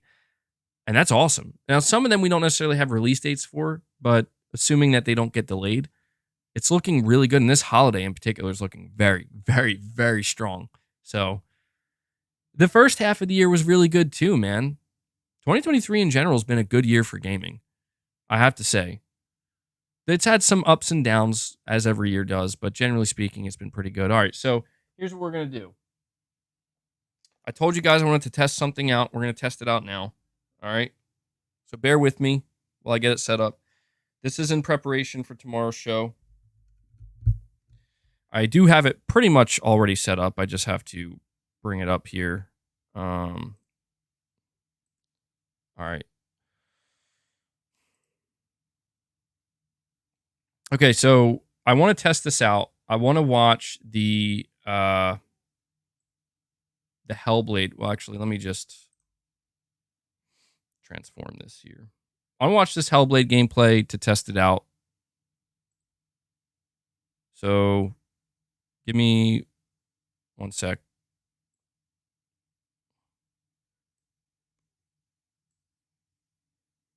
I don't know why it always does that, man. Drives me nuts. All right, so this is to basically see what I can get going here, how smooth this can run. I have it set to 4K. You're not going to see it in 4K. You're not going to see this in 4K because my stream actually cannot output at 4K. However, it should look pretty good. That's the hope anyway. I'm gonna shrink this here. We're almost good to go. And okay. So let's see how this runs. I'm basically experimenting to see how smooth or not smooth this goes. So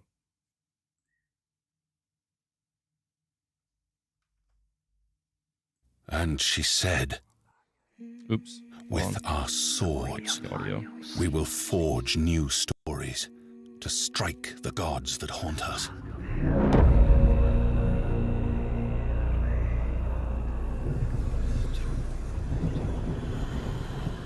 You might see me as weak, but I will show you what lies behind my eyes.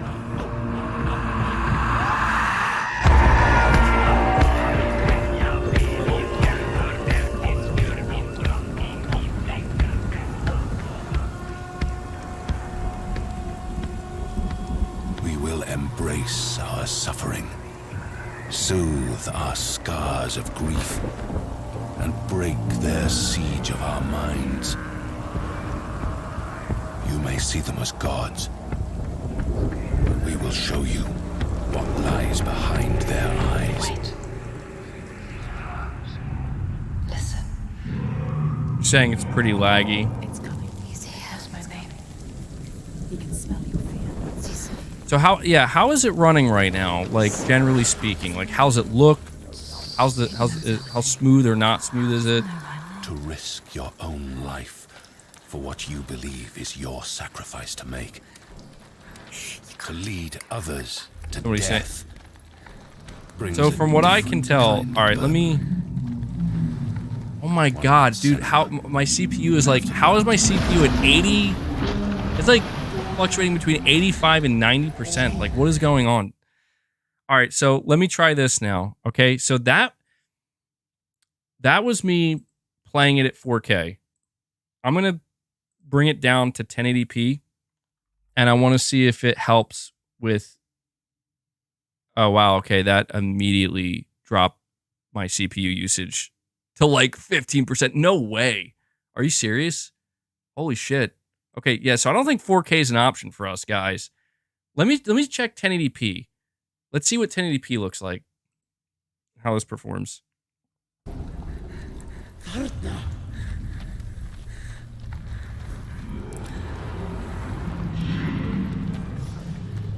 is coming.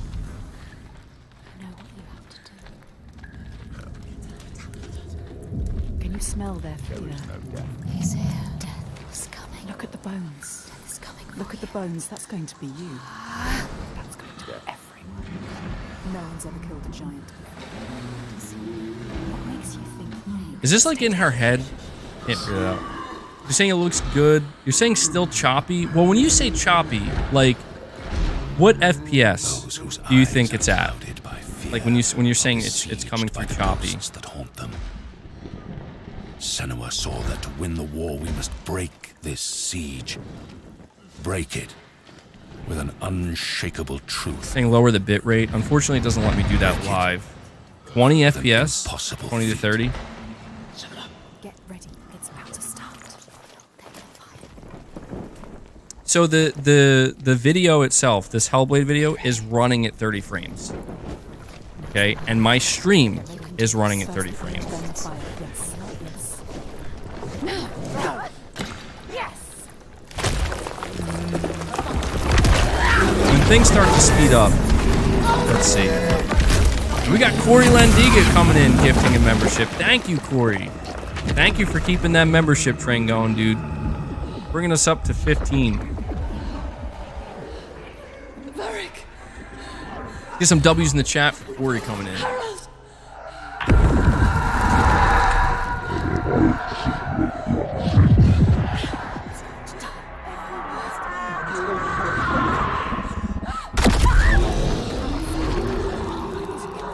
Dude, I gotta admit, man, Hellblade 2 looks awesome. It just visually, it looks really good, man. I like it. It's creepy as hell. All right, so now she's running. It's looking pretty smooth on my end. How about you guys? Like, it's looking pretty decent.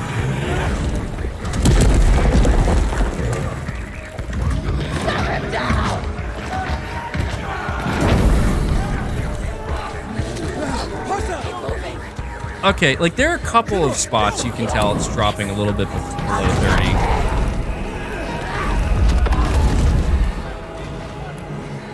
All right, here's the final test.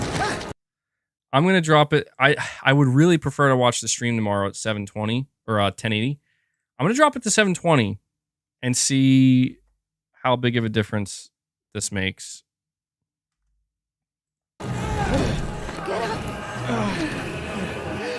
Just trying to get this sorted out so I know what to. Yeah, all right. I think I might have to stream it at 720 because it's definitely a lot smoother now. Miad wants to kill.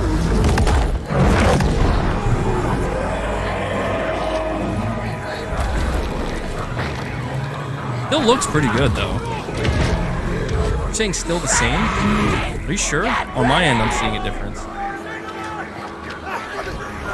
Yeah, dude, it's weird. I can see like the toll it's taking on my CPU in real time. 4K basically maxes out my CPU. 1080p still keeps it at like 60 to 70% usage. But 720, it drops to like 30s. So, I don't know, man. I can't figure it out. It's the bit rate, 100% MBG. Are you? So my bit rate's at 6,000.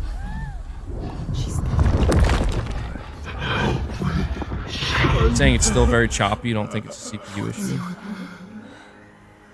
I know you. He needs you. Man.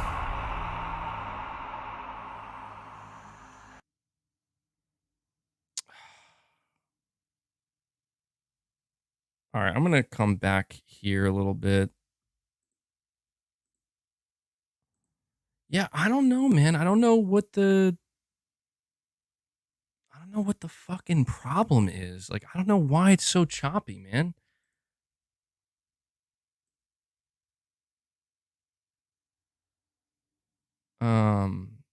Power usage very high. Performance here.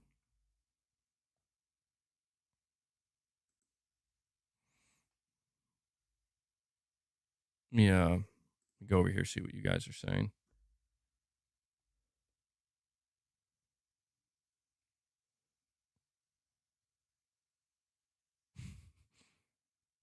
You're bottlenecked by your CPU. Do you have any background tasks open? Not really, dude. Like, I have my streaming software. I have YouTube, obviously. I do have a Twitter tab open, so that probably didn't help. Make the screen smaller. I wonder if that would make any difference. Would that actually make a difference? Shrinking the screen size? Because I could try that. So yeah, I could try to. Let me see if I can do that. Less pixels. Is it? I feel like that kind of makes sense. All right, hold on. Let me increase. Let me do it this way. The way that I did it before. So I'll increase the size of me. And then for the screen capture, I'll shrink that. And I'll put it full screen. Like, I could adjust my chair, obviously, and fix myself. But let's put it like here. Just see what it looks like. Like right there. Let's try this. All right, I'm going to put it to 1080p again. And go full screen. Just see if it makes any difference at all. I don't know. I'm just experimenting at this point. I would have to completely move myself over here.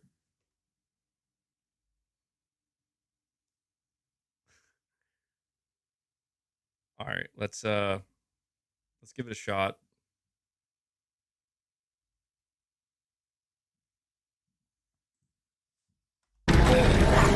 Chase me!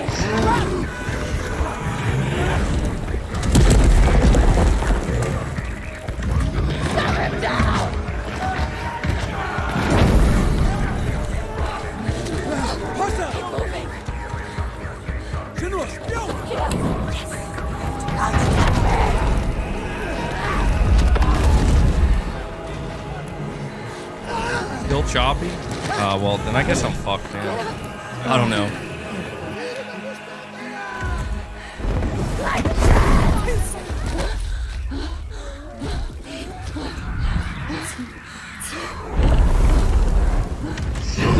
Yeah, let me increase the size.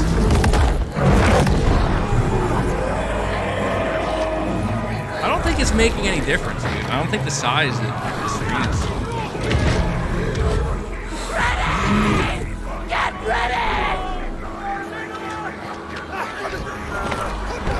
Attack! Attack now! So, if that theory is correct, then making it super small should make it even smoother, right?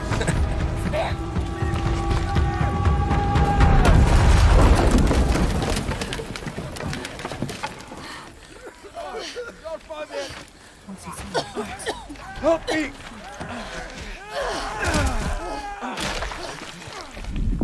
He's seen you. I'm watching it on my phone now. get an idea of what you guys are seeing, because I don't think what's playing back to me is very accurate. I know you. He needs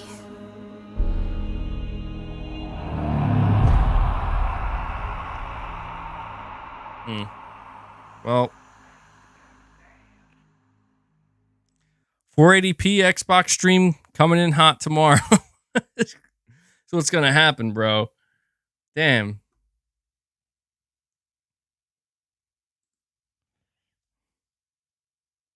You know what, dude? It's try a different browser, lower the bit rate,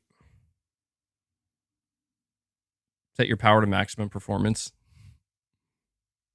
Saying it's fine. I think people are trolling. Like, I mean, it's watchable. That's for sure. I mean, I know it's not like so bad that it's not watchable, but it's just, you know, I'm just trying to get it as smooth as I can. That's all. I feel like I didn't used to run into these issues with this computer, and now I am.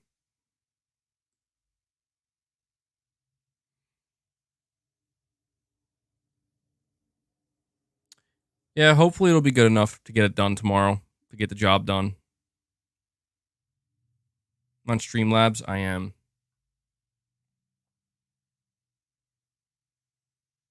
You're saying you think the last way looked best? Yeah, I mean, people have said... So, all right, here, let's try this for a second. I want to try one last thing, because people have suggested this. Here's what I'm going to do. All right? I'm gonna set it to 4K. I'm gonna set it to 4K. And I'm going to turn my camera off and just test it. I just want to see how big of a difference me having my camera on makes. So let me increase this. Put it full screen. Just a second here. So do that. And now I'm going to deactivate the camera. See what happens. And we'll see. So I'm deactivating it.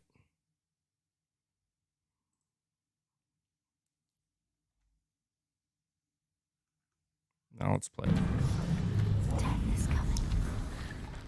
You know what you have to do. Can you smell their fear? See if it makes any difference whatsoever. Look at the bones. Death is coming. Look at the bones. That's going to be you.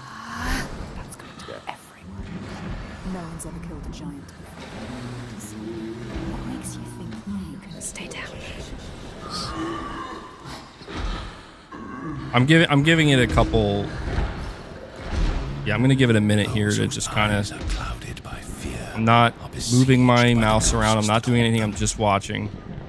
Senua saw that to win the war, we must break this siege. Break it with an unshakable truth. Try 1440p. Break it with an impossible feat. Get ready. It's about to start. Here's 1440p. Get ready. Get ready. You can do this. First the iron, then the fire. Yes. Yes! You're saying like low 10s? Bro, now you're just trolling. I'm literally watching it in real time on my phone. It's not in the low 10s.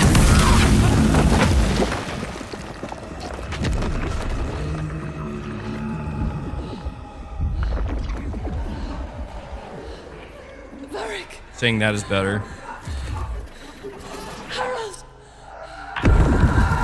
See once she starts running.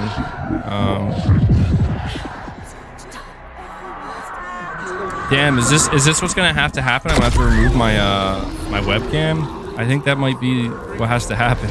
Because I'm looking at it on my end and it's looking fine.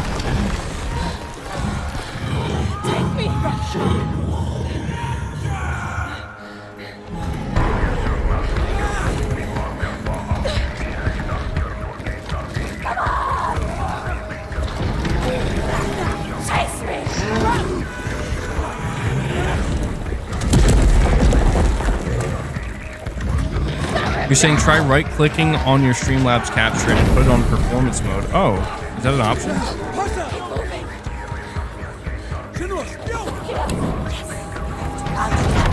So what do you guys say? Like, is this the path forward right now? Saying it's much better. Saying a cam is a must for reactions. I know, dude. That's what I'm torn with right now. It's like clear that not having my camera on allows it to run much better, but I also, you know, I'm worried about people not enjoying the actual like viewing experience.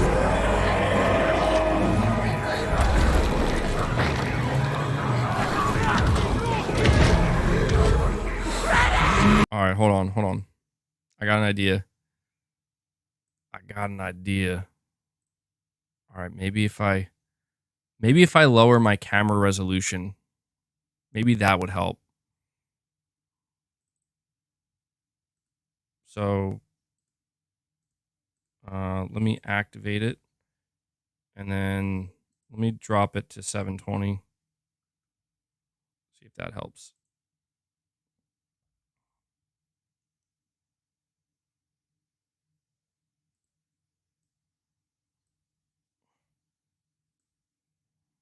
Just trying to sort this stuff out now so I don't have to worry about it tomorrow. All right, so if I'm like up there, put this full screen. Let's see how it is. 1440p.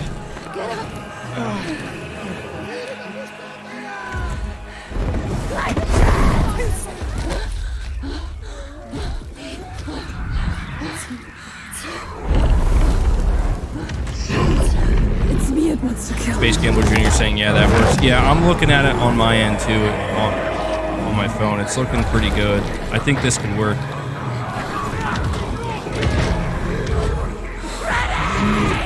I mean, when she's like spinning around, there's definitely some. Dude, listening to this in my earpiece is stressing me out. Hearing her scream and shit.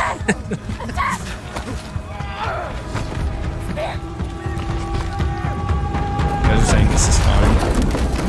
Yeah, it seems like it's working out pretty well. It looks a hell of a lot better than yesterday's stream did.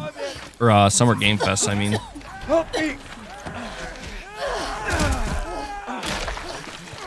Like, is any of this she's experiencing actually real? Like, any of it? Are any of the people real?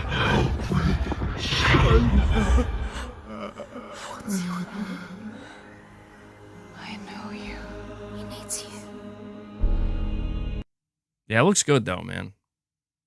Little teaser, I guess, for maybe Hellblade tomorrow.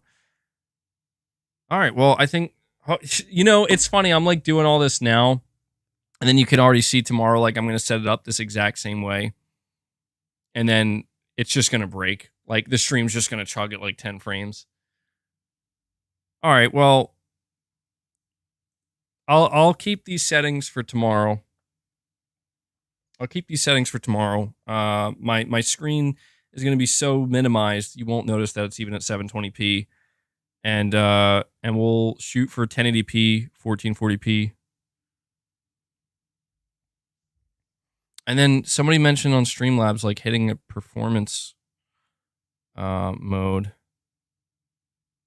I'll have to look for that. Right click. Oh, they do have performance mode. Okay, I should try this out one more time. I didn't know that. They have a performance mode option on the screen capture.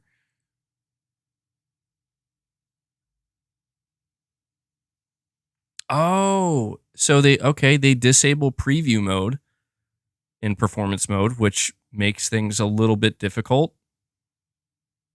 I never knew that was a thing. This could be a game changer, guys. Hold on. Let me figure. I have to do this now while I'm live. This will be the last thing I do. So, I'm going to disable performance mode. I'm going to set it up exactly the way I want to get it, and then I'm going to enable performance mode and see what it does, man. So if I put myself real small up here, I'll bring it back one more time.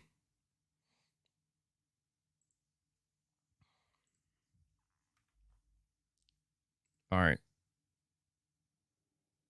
Let's do let's try performance mode and see what happens. It's so weird because I can't see my preview. It's like stressing me out.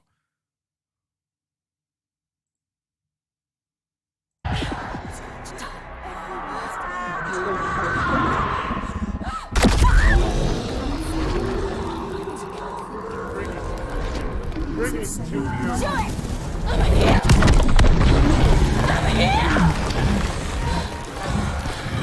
Take me. Although, why does it look more? Oh, let's.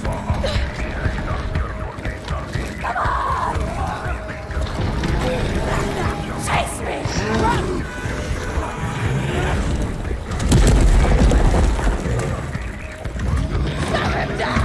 Yeah, how is it now? You guys are saying way better, smooth.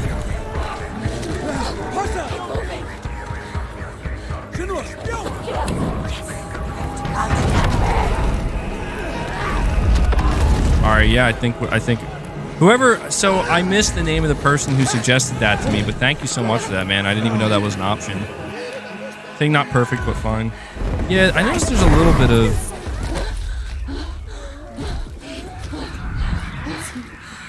All right, we'll go for that then. It's me it wants to kill. Appreciate that. Appreciate you guys bearing with me while we do this at the end of the stream.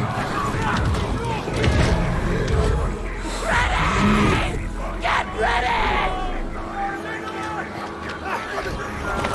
I gotta admit, I am super excited to see. I really hope Hellblade shows up tomorrow, man. Because this has definitely gotten me more excited to see it. I want to actually see some combat.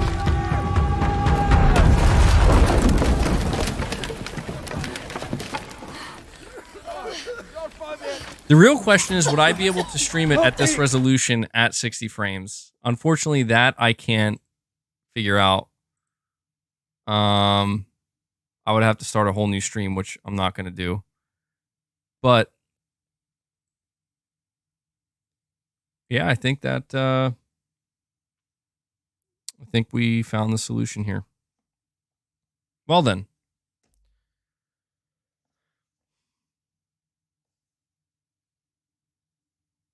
Try a 0 FPS gameplay demo. Well, there we go. Just trying to get things sorted out for tomorrow so we can have this, the smoothest possible stream. Because unfortunately, when I streamed Summer Game Fest, we had to watch the whole thing at 480p. That was the only way to get it to go smooth. Saying MBG, even if there's a little lag here and there, it's not the end of the world. Yeah, I don't mind if there's a little bit of lag occasionally. Like, I feel like that's normal and expected. The big problem I ran into at the start of Summer Game Fest is it was just straight. It was like just dropping like frames. It was practically freezing up, and the only way I was able to fix it was by putting it at 480p. But I didn't do all the things I just did now, so we should be good to go tomorrow, guys. Speaking of which, I'm probably going to go live about a half hour to 45 minutes before the show starts. So be on the lookout for that. That pretty much does it for today's stream, guys. We are at 15 members. We got a ton of super chats, and the support for today's stream has been very, very, very strong. So I want to extend a massive thank you for that.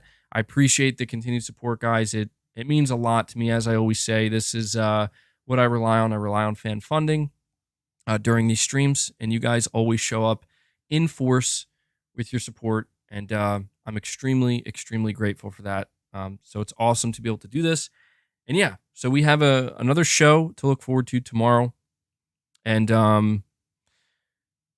it should be an interesting one, to say the least. But yeah, all right. So with that being said, I'm going to just ask you guys to do one last thing before we head out today. Just hit that like button on your way out. And you're saying the best solution is to just not stream it. Yeah, I guess so. I guess that would be a solution, but no, I'm gonna stream it tomorrow. So hit that like button on your way out, and thank you guys again. Thank you for your viewership. I will be back here again with you tomorrow, and we'll check out the stream together. So that does it, guys. Yeah. Until the next stream, I'll catch you guys later. Take care, everyone.